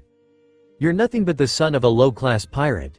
Although anything you do won't be much of a surprise to me. But would you stop bothering Ojo-sama?" Kurahadal exclaimed at Usopp, which earned him 2 glares from Luffy and Usopp. "You dare make fun of my father," Usopp growled at Kurahadal. "You come from a totally different world from Ojo-sama. If you want money, then name your price." "That's enough, Kurahadal," Kaya yelled. "Apologize to Usopp-san right now," said Kaya while leaning out the window. "Why should I apologize to such a barbarian as him, Ojo-sama?" Kurahadal asked, readjusting his glasses. "I'm only speaking the truth, nothing more. However, I do sympathize for you. You must feel hatred towards your stupid father who abandoned you and your mother to search for treasure as a filthy pirate. Bastard, stop insulting my father or else," Usopp growled at Kurahadal with clenched teeth and shaking fists. Usopp jumped off the tree and stood in front of Kurahadal while glaring daggers. "Why are so agitated? This is the appropriate time to do what you do best. Lie. Just say you have nothing to do with your father, or he's not your birth father," Kurahadal said nonchalantly. This comment made Usopp snap and he ran to Kurahadal and punched him square in the side of his jaw. "Shut up!" Usopp yelled as Kuro was sent backwards. "See that?" He immediately resorted to violence. "My point was proven. I guess it's understandable since his father is a pirate," Kurahadal said. "Shut up. I'm proud that my father is a pirate. He is a brave warrior of the sea and I'm proud of that. Although it's true that I'm a plain old liar, but the blood of a pirate flows through my veins. That kind of honor can't be simply imitated," Usopp yelled at Kurahadal. "So, pirates are warriors of the sea, that is a pretty naive ideology. But this proves that you have the blood of a barbarian in you. You enjoy lying and resort to violence whenever something upsets you. Your ultimate goal is to acquire our Ojo-sama's wealth and that's why you got close to her," Kurahadal stated while once again readjusting his glasses. "Whether or not you have ulterior motives, just the fact that your father is a pirate is proof enough," Kurahadal yelled. Usopp grabbed Kurahadal by the collar and yelled, "You insulted him again." Usopp was about to hit him again until Kaya intervened. "Stop it, Usopp-san," yelled Kaya from her window. "Please don't resort to violence again. Kurahadal is not a bad person. He's only being overprotective of me." Usopp was hesitating but eventually loosened his grip and let go of Kurahadal. "Please leave this property and never come near it again," Kurahadal exclaimed at Usopp. "I get it, I would have left even if you didn't tell me to. I'm never coming back here again." As he said that, he ran away. The kids began yelling at Kurahadal and saying things like, "stupid," and "asshole." Kurahadal just glared at them and the kids all ran and hid behind Nami. "All of you leave right now," Kurahadal yelled. One flashback about Kurahadal's past later. Nami, Zoro and the kids, and too lazy to find their name, were sitting by a fence in the village. "Hey, where did Luffy go?" asked Nami. "Dunno, maybe he went to find the captain," Zoro said while leaning against the fence with his arms behind his head. "The captain should definitely be there," said one of the kids. The other kid nodded and agreed, "Yay, he's probably at the coast. Whenever he is troubled, he always goes there." "Wanna go check on them?" asked Nami to Zoro. "No, I'll pass. Besides, Luffy can handle himself. I'm sure he's fine," said Zoro as he closed his eyes and was trying to get some sleep. "Also, that reminds me, aren't you guys missing someone?" asked Nami to the 2 kids sitting down at the fence post. "Ah, Tamanegi. It was in the subtitles of the episode Cheeky Smiley Face. He always disappears to God knows where. Then he'll come out, running into town screaming," said both the boys. And as if on cue, Tamanegi came running out of nowhere screaming things like, "It's horrible," or, "How could this happen?" He was running until he got to the other 2 boys and began panting to catch his breath. "I saw a very weird man walking backwards. he yelled while pointing in a random direction. Liar, the two kids chorused with blank expressions. It's true. See for yourself, exclaimed Tamanegi as he was pointed to the road. Nami and the two other kids looked to where he was pointing and saw what he was and saw the reason of his outcries. There was a man approaching them but not in the normal way. No, this man was moonwalking towards them. The man had a black hat concealing the top half of his face. He wore a dark blue jacket and a long green dress pants. He had gray hair and was rocking red-tinted sunglasses with the lens shaped as hearts. The man turned around and looked at the group. Hey, who is it? Asked the man out of annoyance. Who's the guy who called me weird? He questioned. I am not weird, he calmly stated while doing what looked to be a weird sort of dance pose. Nami looked at the man with a blank expression. You look pretty weird to me, Nami stated without any emotion in her voice. Hey, that's not true, I'm just a hypnotist passing by. A hypnotist? That's so cool, exclaimed Tamanegi. Show us something, they all chorused. Nani, said the man with a glare. You expect me to just show my hypnotic skills to a bunch of strangers I've never met? Okay, just stare into this ring, said the man as he stood in front of the three kids. After I say, 1, 2, Django, you will fall into a deep sleep. Here I go, he stated before he started swinging the ring back and forth. The boys completely focused their eyes on the ring and were following its motion. 1, 2, Django, the hypnotist stated before. After he said the last word, the three boys were knocked out and sleeping in the middle of the road. Unfortunately, the hypnotist didn't look away from the ring when he hypnotized the kids and was also knocked out. At the coastline, Usopp was sitting at the edge of a cliff under a tree staring out into the ocean. He seemed to be deep in thought as he didn't notice Luffy climbing into the tree. Luffy stuck his feet on the edge of the tree and dangled upside down in front of Usopp's face. This startled Usopp as he fell backwards.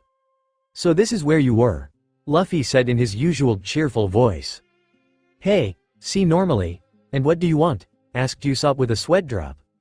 Nothing really, Luffy said as he dropped from the tree flat onto his face. He quickly recovered and sat down at the edge of the cliff with his legs dangling off the edge. Usopp was looking at him, then his expression turned sad as he was brought back to the focus of his thought before Luffy interrupted. That damn caretaker, how dare he insult my father? Luffy looked back and stated, Yay, I don't like him either. It doesn't matter what anyone says though, I know Usopp and he is a great pirate. Isn't that right? In this pirate age my father fearlessly sails the seas in search for adventure. I'm really proud of him, Usopp said, his mood having turned much more cheerful. However, his mood turned more angrier as he remembered Kurahadal. But that damn caretaker insulted my father, I can never forgive him. Oh yay, that reminds me. Will you ever get to see that girl again? I know you like her, it's pretty obvious, Shihi, said Luffy laughing. Usopp looked at him and blushed in embarrassment from the comment Luffy made and shouted back, Oi! While attempting to smack Luffy only to have him dodge the oncoming fist. Relax, I can kind of tell when someone has feelings for another. Thanks to Haki, Luffy said while giving his trademark grin. It doesn't matter if I like her, I won't be able to see her if that damned caretaker gets in the way all the time. Usopp yelled, both frustrated and angry. Oh, you mean that caretaker, right? Luffy said while pointing down to a rocky beach just below the cliff. Yeah, that caretaker. What is he doing here? Yelled Usopp, surprised as he ran to Luffy's side. Down on the beach was the caretaker from before, Kurahadal. But he was also with someone else. To his side was the hypnotist from earlier who bumped into Nami and Zoro. The meeting they had looked pretty shady and Usopp decided he would watch and see what happens. Kurahadal stopped walking to check his surroundings and checking to see if anyone was watching. Luckily for Usopp and Luffy, Kurahadal couldn't see them above the cliff and turned to the HPY noticed to begin talking to him. Django, I thought I told you not to attract attention while you were going through the village. But there you were, sleeping in the middle of the village. What are you talking about? I don't attract any attention. I'm not weird either, Django calmly replied. So are the preparations for the operation complete? Kurahadal asked while readjusting his glasses. Of course, Django replied. We can start at any time. The plan to assassinate Kaya, your Ojo Usama. Usopp was speechless, couldn't believe his ears. Did he hear that guy correctly? Did he just say assassinate? Usopp asked, mostly to himself. Dunno, keep listening Usopp, they might reveal more information. Luffy said, now listening to their conversation with interest. Don't say assassinate Django, that sounds too wicked, Kurahadal stated. Ah, sorry I meant accident, Django replied, correcting himself. We can't just kill her outright, she has to die from an accident, don't ever forget that Django. Well anyways, we just wait for your signal to attack the village and then kill the Ojo Usama. Then you will collect her inheritance. Django stated while sitting down on a rock. Baka. Are you stupid? How can an outsider take her inheritance? Listen, this is the most important part. Kurahadal stated while raising his voice. Before we kill her, you will hypnotize her and make her write a will. In that will she will leave everything to the caretaker Kurahadal. I spent 3 whole years gaining trust from everyone in the village so no one would be suspicious, even if she leaves all her inheritance to me. You became a caretaker for 3 years just for this. It really surprised me back then, Captain Kuro, Django said. You said you were going to quit being a pirate 3 years ago and then used a subordinate to trick the Marines into believing they executed the real Kuro. And now we're here at your last heist until retirement. Don't call me by that name again, Django. I gave it up 3 years ago, Kuro said in a deadly tone. Alright Senchu, just give us the signal and we'll begin the operation. My men have been getting impatient. Okay Django, I'll leave it to you. Oi, Luffy, this is bad. They're going to attack the village. What do we do? Asked Usopp in a shaking and panicky voice. I sensed an awful vibe coming from that Kuro guy when I first saw him. I knew he was no good. Listen Usopp, I'm going to disrupt their plan a little and buy us some time. Stay here and don't do anything if anything happens to me. I will be fine. Luffy told Usopp in a serious and commanding tone. Usopp just nodded and watched as Luffy got up and stood at the edge of the cliff. Don't you dare hurt Kaya! Yelled Luffy down at Kuro and Django. Usopp's sweat dropped from his simple, direct distraction. Kuro and Django looked up annoyingly at the two on top of the cliff. Usopp was shaking and looked like he was going to faint while Luffy just had the most serious expression on his face. Kuro looked up and saw Usopp pulling on Luffy's arm. Well, if it isn't Usopp-kun. Did you hear anything? Kuro asked in a dangerously low tone that told anyone in their right mind to keep their mouth shut. However, Luffy is not one of those people. I heard everything, Luffy shouted, still with his serious facial expression. Kuro and Django looked at each other and nodded. Django sighed and brought out his hypno ring, I honestly don't know what it is, and began waving it back and forth. Luffy stood there calmly, already knowing what he was going to try to hypnotize him. Luffy thought about it for a moment. If I let him hypnotize me I will probably fall asleep and fall down the cliffside. They would think I'm dead and not be expecting me to try and stop them when they invade. Or I could defeat these two guys now. But I still don't know where their crew is. I can't sense them, so they must not be near the island. I guess I'll just fight their crew when they invade. I bet Zoro is getting bored and wants something to do anyways. After Luffy was done thinking he began staring at the ring swinging back and forth like a pendulum. Django said, 1, 2, Django, and Luffy's eyes began closing until he was in a deep sleep. Luffy fell forward and off the cliff, plummeting until he hit the rocky shore face first. Usopp was speechless and looking at the place where Luffy fell and saw that he wasn't moving. Thinking that he was probably dead, Usopp ran away trying his best not to throw up at the sight. He ran through the forest thinking one thing and one thing only, I have to warn and save everyone. But unknown to him, Luffy was just sleeping peacefully in an awkward position and was not even close to death, with Nami and Zoro. Nami was still sitting on the fence, patiently waiting for Luffy to arrive while Zoro was just waking up from one of his 15 afternoon naps. Captain is running late, stated one of the children, not going to try and figure out their names. So is Luffy, stated Zoro, rather annoyed that Luffy hasn't showed up yet. Oh hey, look, someone is coming towards us, yelled Tamanegi. Down the road, they could make out a faint image of someone running towards them. After a few moments the person came into view and they could make out that it was Usopp running towards them. What is this? Luffy isn't with him, said Zoro as Usopp came into clearer view. He could see that Luffy wasn't with them. Captain, the little boys yelled as Usopp came closer. But Usopp didn't stop to greet them and instead ran straight through them. The boys moved out of his way before they were trampled. "Where's Luffy? Didn't he go to the coast with you?" Nami asked. Usopp stopped for a second and decided it would be best to tell them the truth. "Luffy was killed, that caretaker, Kurahadal and some hypnotist killed him. I'm off to warn Kaya. Luffy's body is at the coast," Usopp said in a sad and angry tone. He soon began running off to the mansion. "Nani?" said a surprised Nami. She had this horrible feeling of sadness in her heart that hurt more than any flesh wound could deal. "Great, another person I've grown to like was taken from me," she thought. She tried her best to fight back the tears in her eyes as she imagined Luffy's lifeless body lying on the ground. "Hey kids, take us to the coast," Zoro said to the kids. Zoro knew Luffy could not die so easily. Heck, he'd seen him take multiple bullets to the body and that didn't even scratch him. He knew his captain was alive and probably had some sort of plan, probably one involving him to have faked death. "At the coast? This is the place. Captain comes here all the time to heal his wounded heart. It's really nice here," said Tamanegi as they looked around. "The Straw Hat Oni-chan isn't here," said Piemon, finally looked their names up. Nami was standing at the very edge of the cliff looking at the view. She knocked a loose rock down the cliffside and noticed that it was quite steep. "This place is pretty steep," she said, informing them of her findings. Zoro noticed Nami standing too close to the edge and told her to be careful. Nami gave a nod and was about to walk away when she noticed someone at the bottom. However, panic took over her as she noticed the straw hat on the ground beside the body. "Lo, look!" she exclaimed, pointing at the dead body. Zoro and the others ran to the edge to see what she was pointing at and noticed the body lying on the ground. They all quickly rushed down to the base of the cliff to see what happened. When they got there, what they saw surprised them. Luffy's head was planted into the ground while the rest of his body was on the ground. Nami saw this and almost burst into tears at the sight of his dead body.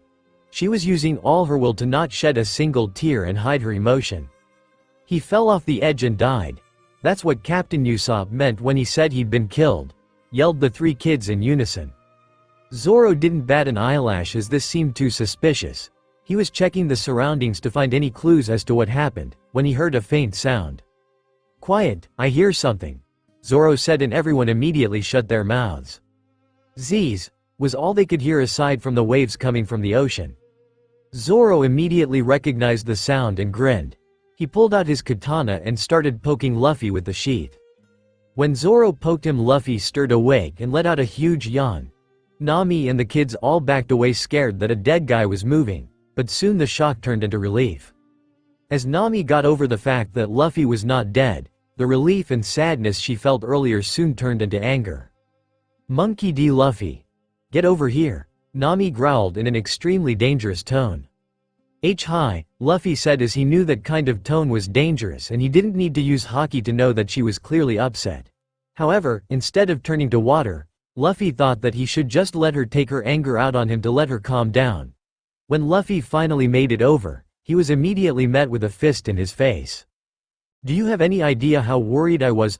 Nami screamed as she grabbed Luffy by the collar and started swinging him around. Instead of complaining about the thrashing and the pain that was being dealt to him like a normal person should, Luffy heard what Nami said and smirked a little. "You were worried about me?"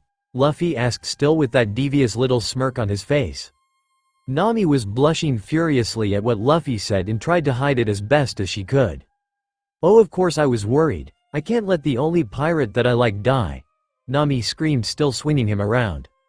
Right before Nami was about to send another fist into Luffy's face, Luffy grabbed Nami and pulled her into a warm embrace. "Sorry for making you worry, Nami," Luffy said while gently stroking the back of her head to provide comfort. "Be bastard. You think a hug is a good enough apology?" Nami yelled at him while hitting his chest with her fist but with barely any force put into it.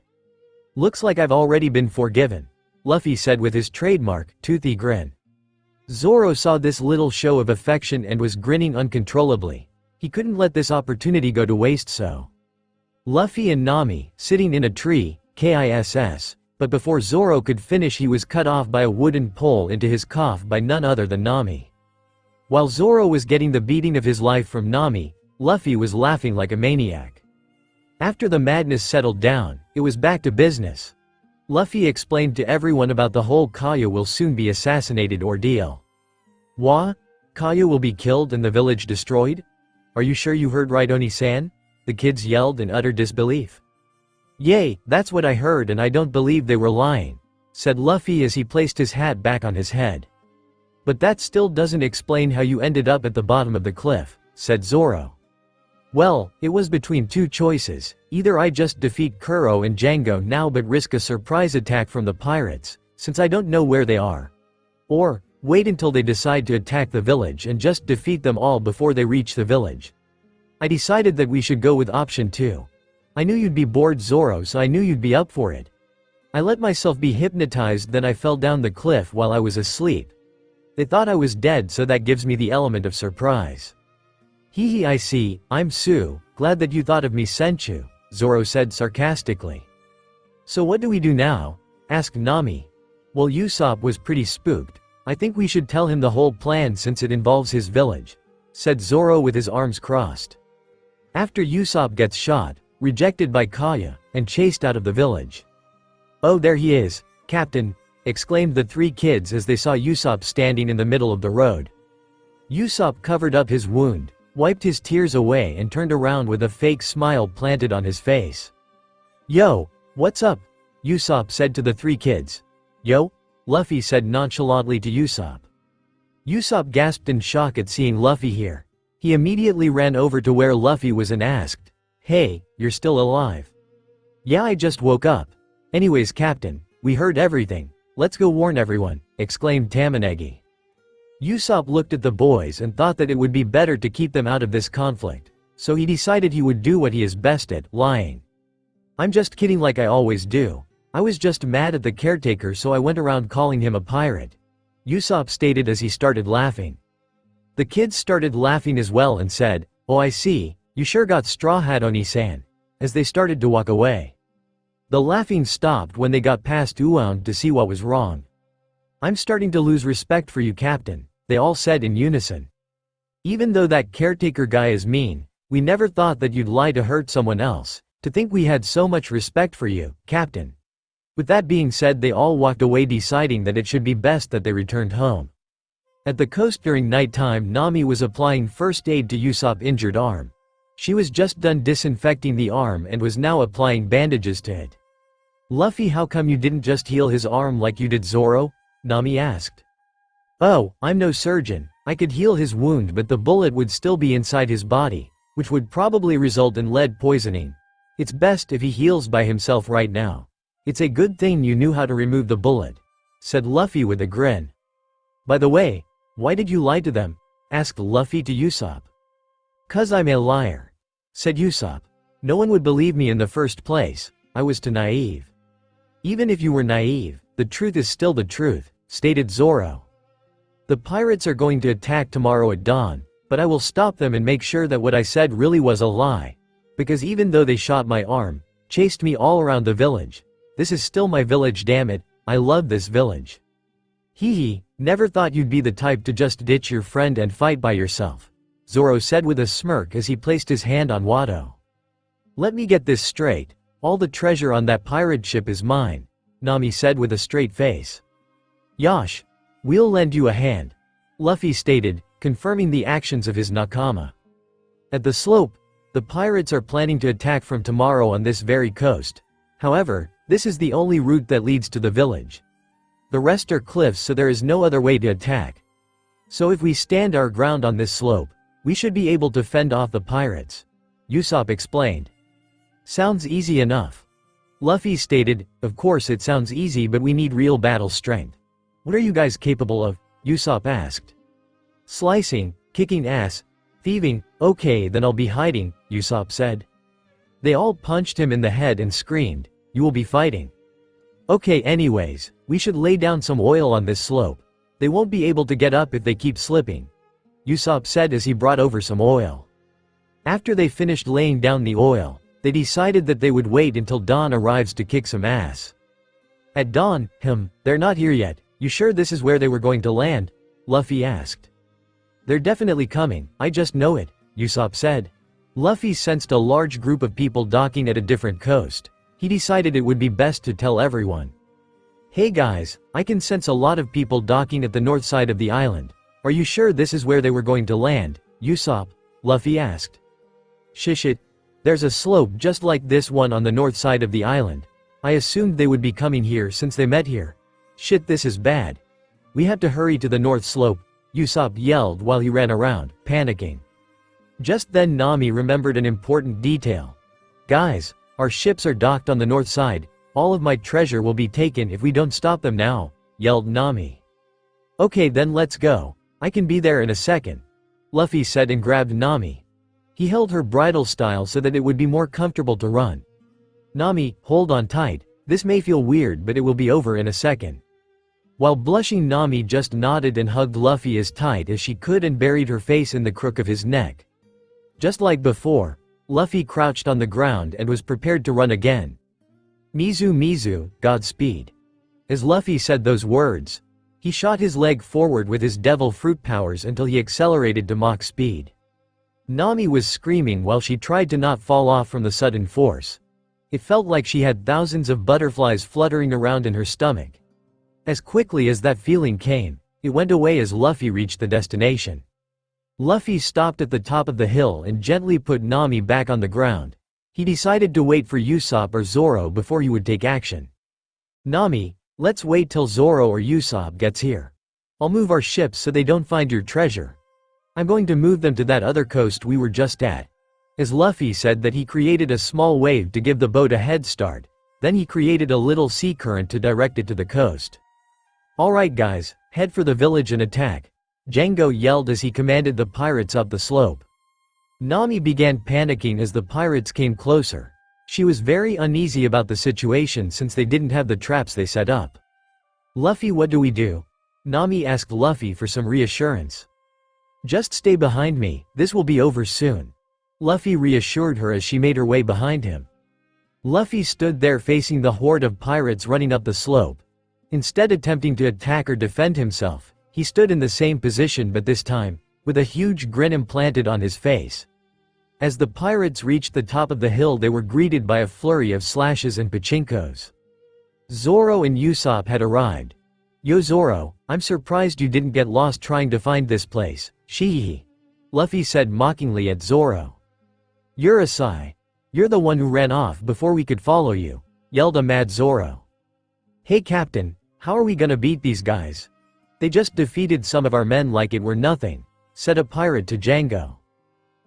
These guys are strong so we'll just have to get stronger.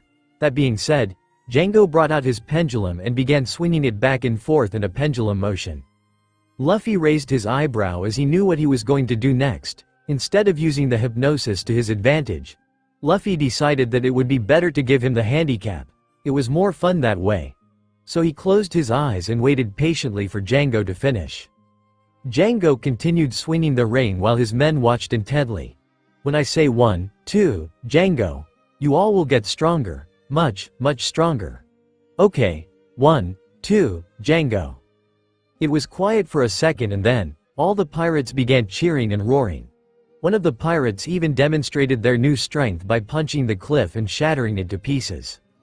What the hell, he just hypnotized them, how does that make them stronger? Yelled Usopp and Nami. Oi Luffy, what do we do? We might need to try something other than attacking them head-on, Zoro said while turning to Luffy. Luffy just stood there with his closed, not paying attention until Zoro interrupted his train of thought. Oi, Luffy, Zoro yelled, which startled Luffy. Oh Zoro, don't worry, I can take these guys on. Here, hold my katana, Luffy said.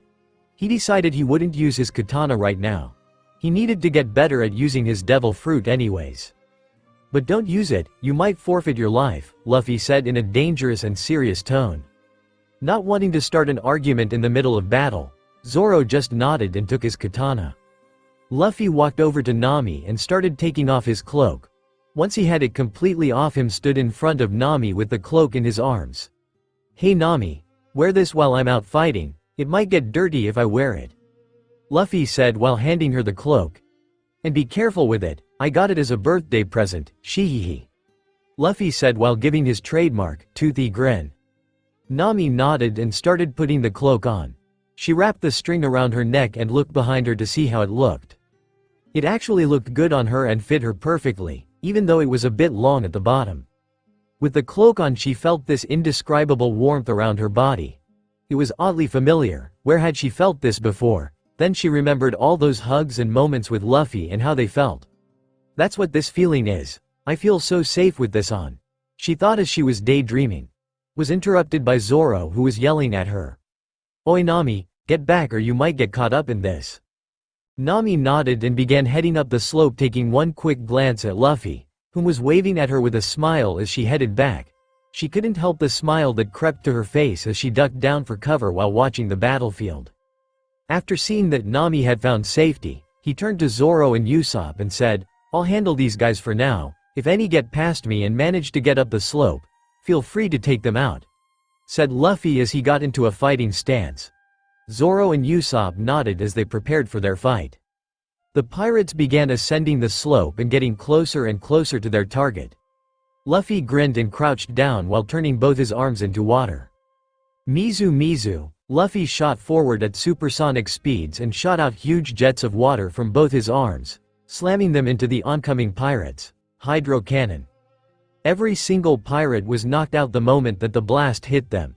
An attack at supersonic speeds plus the force of the attack would have killed them all if not for Django's hypnotism. Hee. Sorry guys, looks like I took all the fun. Shee. Luffy said while rubbing the back of his head. Hey, whatever, but I get the next enemy, no questions asked. Got it? Zoro said while smirking. Yay, whatever, I'll just be here. Shout out if you need any help, Luffy said to Zoro as he leaned against the slope waiting for more pirates. Django was looking around at all the unconscious bodies of his men. He was really nervous about the whole situation, considering their captain would kill them right away if they failed this operation.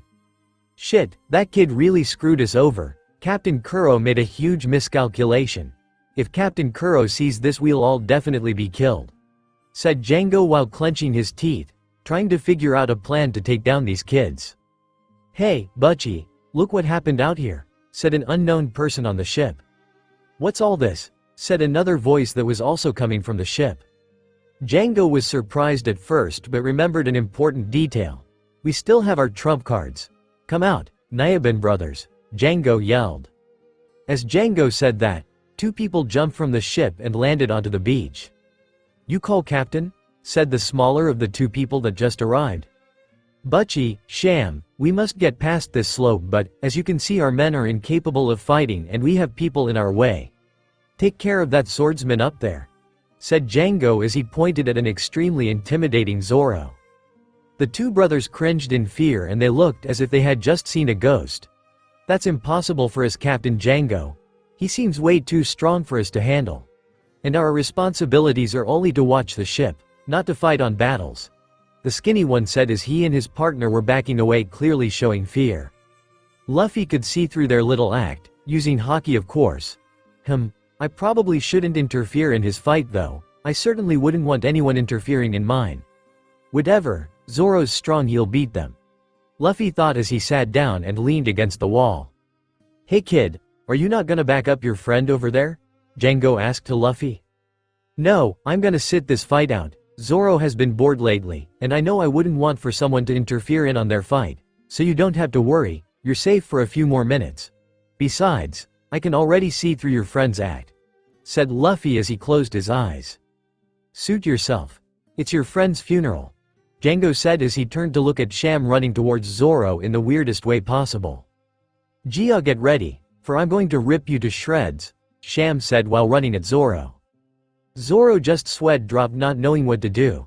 Hey you, if you don't stop I'll have to kill you, Zoro yelled, not wanting to fight a weakling. Sham paused for a moment and said in a dangerous tone, that's if you can kill me, as he said that he grabbed the katana in Zoro's hand, blocking his attack. When Zoro wasn't able to stop him, he grabbed the 3 katana from Zoro, 2 of Zoro's and Luffy's katana. You underestimated me, he said as he jumped back with the 3 katana on his back. Zoro was about to pull out his other 2 katana when he noticed they were missing. Luffy's was 2. Sham noticed the confused Zoro and smirked. Lose something? I wouldn't know anything about it, Sham said with a devilish smirk. Zoro noticed the katana on his back. Give those katana back right now. But don't you already have one in your hand? These will only get in the way, Sham said as he removed the katana from his back and threw them behind him. Zoro grew angrier now that his katana were being mistreated. He ran towards Sham with killing intent. How dare you throw my treasures, he said as he sliced through Sham. It seemed like Sham was cut, so Zoro ran past him and tried to reach his katana. Unfortunately, Sham played another trick and grabbed Zoro from behind and brought him crashing to the ground and pinned him. Butchie, now it's your turn, Sham yelled to the bigger one of the two. Gotcha, Butchie yelled as he jumped 60 feet in the air.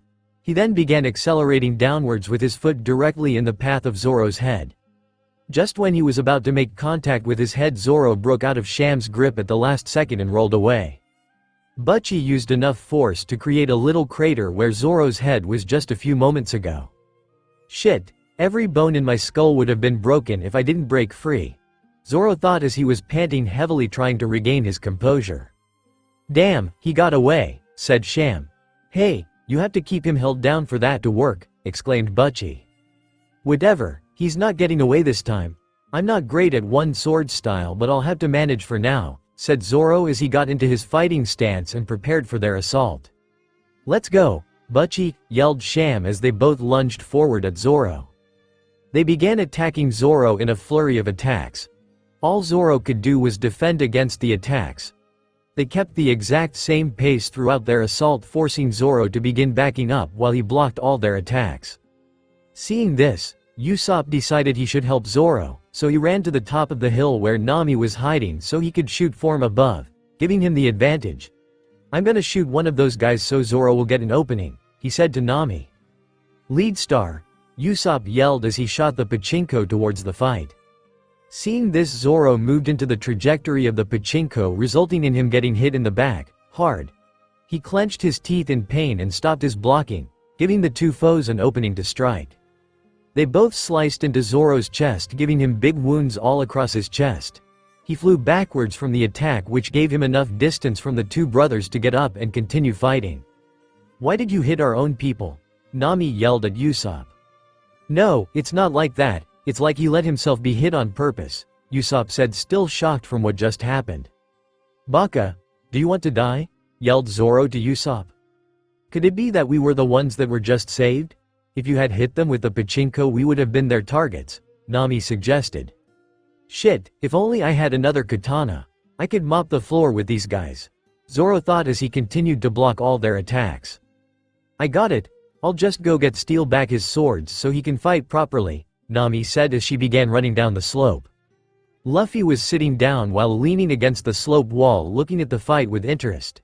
He then saw Nami running down the slope. I thought I told her to stay at the top where it was safe, Luffy thought. However, Luffy failed to notice Django standing where Nami was running to. When Luffy did notice, it was too late. Django used his ring to slice Nami's shoulder, causing her to fall down to the ground while screaming in pain. After seeing Trocadid, he began shaking. His eyes began glowing a bright blue. His aura turned into an extremely deadly and dangerous one that would make even the strongest of men cower in fear. He got up and began walking towards Django and Nami. Nami didn't notice anything as she was still on the ground writhing in pain. Luffy finally made it behind Django while Django still didn't notice the extremely deadly aura behind him. You hurt, Nami, said Luffy in an extremely angry and deadly tone. This caused Django to turn around, and when he did, he began cowering in fear. He looked at the boy. His eyes were glowing a bright blue and he seemed extremely upset as he was shaking in rage. That is all Django could see or think right before he met a supersonic, hockey-infused punch right into his gut, sending him flying up to the top of the slope. Luffy's rage subsided as he then knelt down beside Nami, who was still clutching her shoulder. "It," she said in a soft voice. She didn't even notice Luffy beside her. "I know it hurts, just bear with it for a few more seconds," Luffy said in a warm and reassuring voice. This alarmed Nami as she quickly turned her head in the direction of where she heard the voice. She quickly relaxed as she saw Luffy smiling warmly at her. She clenched her teeth in pain as he touched the wound, but the pain subsided soon after. Luffy began increasing blood flow to her shoulder, which resulted in the wound healing and scabbing over. Now just because I healed the wound, doesn't mean you can go right back to lifting heavy treasure, and also it still needs to be bandaged. Now let's see what I can use. Ah, I got it. Luffy said as he took off his cardigan. He sprayed it with water to thoroughly clean it. He ripped each sleeve off and began using it to wipe the blood off her shoulder. He used the rest to tie around her shoulder as a temporary bandage. There, that should do it, he said as he began grinning, but now, this left him without anything to cover his upper body. Seeing his half-naked body made Nami blush furiously and turn her head away from Luffy. Thanks, she said while her head was still turned in the other direction so she couldn't see Luffy. Luffy turned his head to look at the top of the hill and furrowed his brows when he saw what awaited him. There, standing at the top of the hill, was none other than Captain Kuro. Django managed to get himself off the ground and looked up to see Captain Kuro menacingly staring down at him. Never thought you would be beat up by these kids. Guess the Kuroniko pirates are not what they used to be, right, Django? Kuro yelled the last part and everyone could clearly see that he was upset, or rather, he was furious. But didn't you say that these kids wouldn't be a problem? Django said in an extremely nervous tone. Yes, I did. So what? I knew they would try and stop us, but what I didn't expect was for you fools to be so damn useless. How dare you call us useless, Captain Kuro? It's true that you were strong once before, but that was 3 years ago. When you were fooling around playing butler in a peaceful village, we were training and raided countless islands, Sham exclaimed. What are you implying? Kuro stated in a calm yet dangerous tone. Do you think you have enough strength to beat us now? Sham and Butchie both exclaimed as they ran towards Kuro. While they were charging at Kuro, Kuro raised his duffel bag into the air and began moving his feet extremely quickly. When Butchie and Sham finally lunged for the kill, they found themselves slashing nothing but the duffel bag. Kuro moved quickly behind them and reappeared in front of Zoro in less than a second. Who were you going to kill? Kuro said in a menacing voice while also revealing blades that were 3 feet long and began at his fingertips similar to that of a cat. Turn around. Both Sham and Butchie exclaimed. But when they turned around, they saw no one other than Zoro standing there. There it is, stealth foot, said Django, who retreated away from the battle down the slope.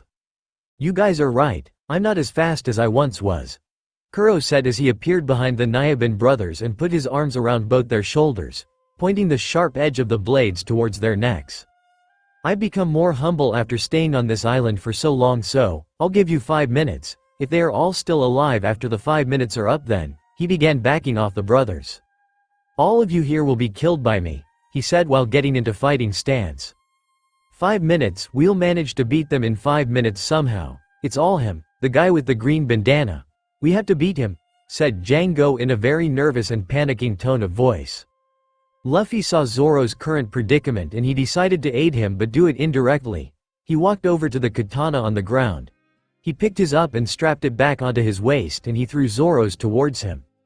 Oi, don't throw my katana, exclaimed Zoro as he saw what Luffy did. Hey, where's my thank you? Luffy said with a cheeky grin. Yay, thank you, said Zoro as he grabbed the 2 katana and unsheathed them. He put Wado into his mouth and held the other one. Zoro got into a fighting stance with his 3 swords as he stood in position, waiting for the brothers whom were already approaching him with killing intent. Fool, you think having 3 swords will be enough to stop us? The results will be the same, they yelled as they got closer and closer to Zoro. Zoro got into a position where the 2 katana were perpendicular to Wado and were pointed downwards. Tiger, you guys just don't get it, do you? Hunting prey, he yelled as he lunged forward and slashed both of the brothers, killing them, or at least knocking them out and sending them flying behind him towards Django. Having 3 swords and using 3 sword style are completely different, said Zoro as he began sheathing his katana. Butchie grabbed onto Django's leg and muttered, that bastard, I'll kill him, please hypnotize me, please, Captain. Zoro looked behind him and noticed that he was still alive. Must have been saved by all that fat, he muttered as he turned around to finish the job. However, what he saw shocked him. It looked as if Butchie was going through a transformation as his muscles were growing in size and his pupils began blanking out as his eyes turned completely white. He got up and turned around facing Zoro, baring his teeth and going towards him with the intent to kill. Crap, this is going to be a pain. That guy could crush the ground in his normal state. I wonder what he could do now, thought Zoro as he got ready to go into another fight. Crap, Luffy, Zoro might be in trouble, you have to help him, yelled Nami. You're not going to be helping anyone, Django yelled as he flung his ring towards Luffy's neck. Luffy already saw this coming seconds before Django even begun his action, so he decided he would screw with everyone. As the ring began flying closer and closer to his neck, his serious expression turned into a toothy grin as he turned to Nami. Nami was shocked and yelled for him to watch out, but it was too late. The ring cut Luffy's neck and sent his head flying towards Nami. His head landed in front of Nami with his eyes still open and that grin still on his face. Nami saw this and let out a scream that could cause people's ears to begin bleeding as she fearfully backed away and put her head in between her knees to shield her eyes from the sight. However, what she heard next shocked her and everyone that was there. Luffy's head began laughing uncontrollably as his body was rolling around clutching its sides. After the laughter died down, the body got up, grabbed the head and then threw it in the air. The head turned into water and the water began reforming as a head where the body was missing one. Luffy's head was once again attached to his neck and he had that same toothy grin he wore before he was decapitated. He turned to look at Nami and the expression she had on her face was priceless in laughter as he, once again, rolled around clutching his sides while laughing his head off. You should have seen the look on your face, ha ha ha ha, it was priceless, he said while doubling over in laughter. Once the shock subsided, Nami began fuming with rage as she looked at the laughing Luffy. She went over there and gave him the beating of his life, one that was even comparable to Garp's. That's whack for Thump scaring punch me, she yelled as she began panting with rage. Ha ha ha ha, that was worth it though, I wish I had a camera or something so I could have taken a picture of that face, ha ha ha. Exclaimed Luffy as he was still laughing his ass off. Alright Luffy, just for that, you have to go and steal the treasure on their ship and be back here in less than a minute unless you want to be in a debt that makes the United States, debt look like nothing, Nami said with a vein popping out of her forehead and with clenched teeth. Aye, sir. Luffy said while giving a mock salute and ran to and through the ship at supersonic speeds. After a few seconds of storming through the ship he found the room filled with treasure. He grabbed it all and ran back to Nami as fast as he could. Well, there wasn't that much treasure, I think like 5 million bellies worth, he said while putting the treasure down next to Nami. No, it's completely fine. Arigato, yelled Nami as she ran up and hugged Luffy while he was grinning and rubbing the back of his head with a slight blush. Alright Butchie, you take care of that swordsman over there, I'll take care of the Straw Hat Kid, Django said as he was facing Luffy with his back towards Butchie. Okay Nami, just have a little rest here, this will be over in a few minutes, said Luffy in a cool voice as he gently placed Nami to the side. He took his cloak from Nami and covered Nami with it like a blanket. Nami soon closed her eyes and began drifting to sleep as she knew it was safe to do so, as long as Luffy was there. By this time, all the members of the pirate crew began to stir awake and they saw the leaders of their crew preparing to fight the kids that were giving them a hard time. Someone was walking through the woods and made it to the beginning of the slope. Kuro thought that someone was sneaking behind him and so he turned around to attack the person. However, Usopp immediately recognized who it was and dove in to protect the person. He managed to get there in time before Kuro could hurt the person, but Kuro managed to slash Usopp before he managed to get to a safe distance from him. Kuro had a look of shock as he realized who he almost cut down. However, that shock quickly subsided and he regained his composure.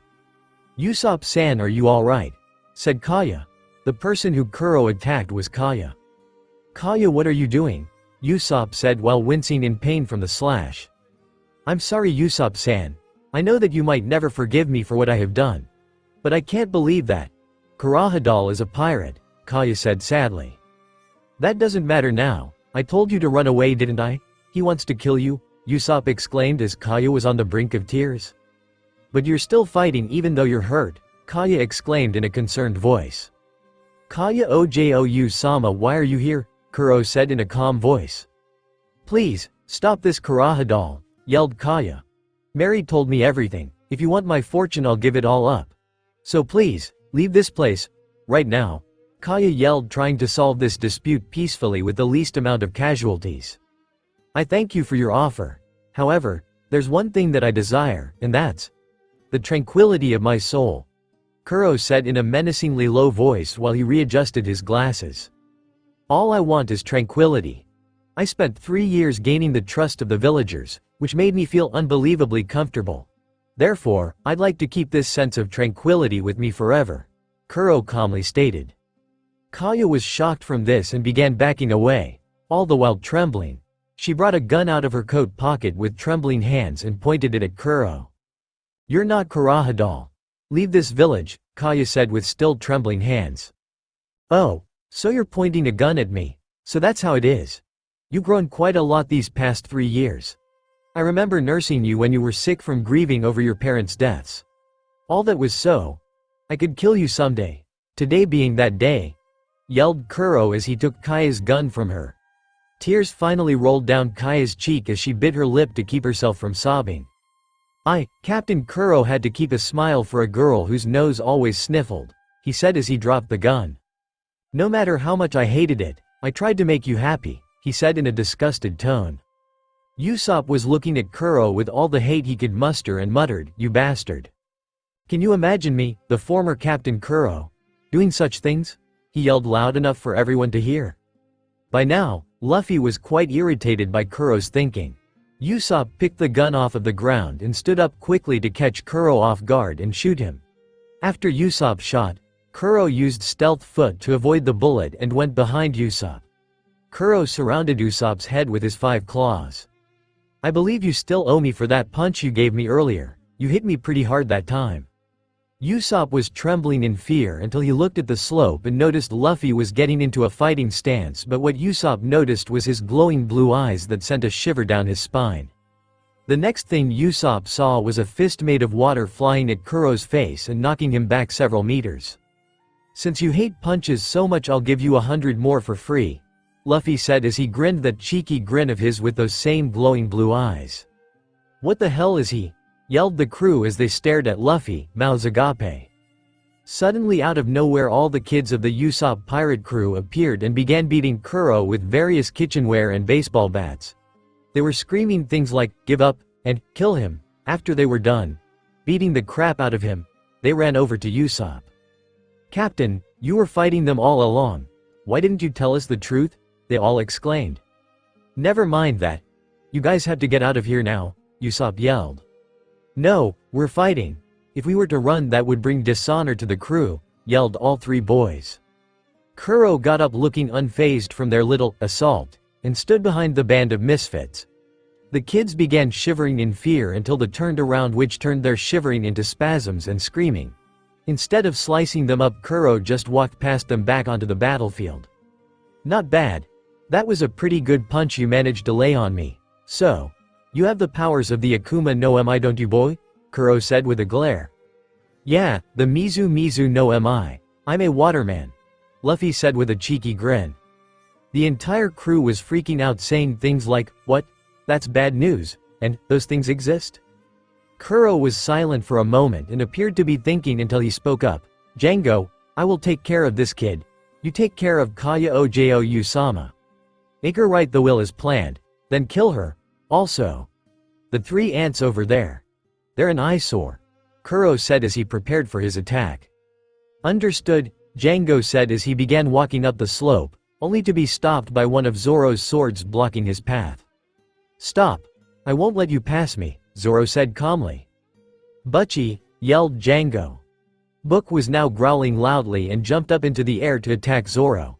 "Cat kill, stump," he yelled as he quickly descended. "That again," Zoro said as he jumped away to avoid the attack. However, what happened next caught him off guard. An entire section of the slope and cliff were destroyed from the raw physical power of the attack.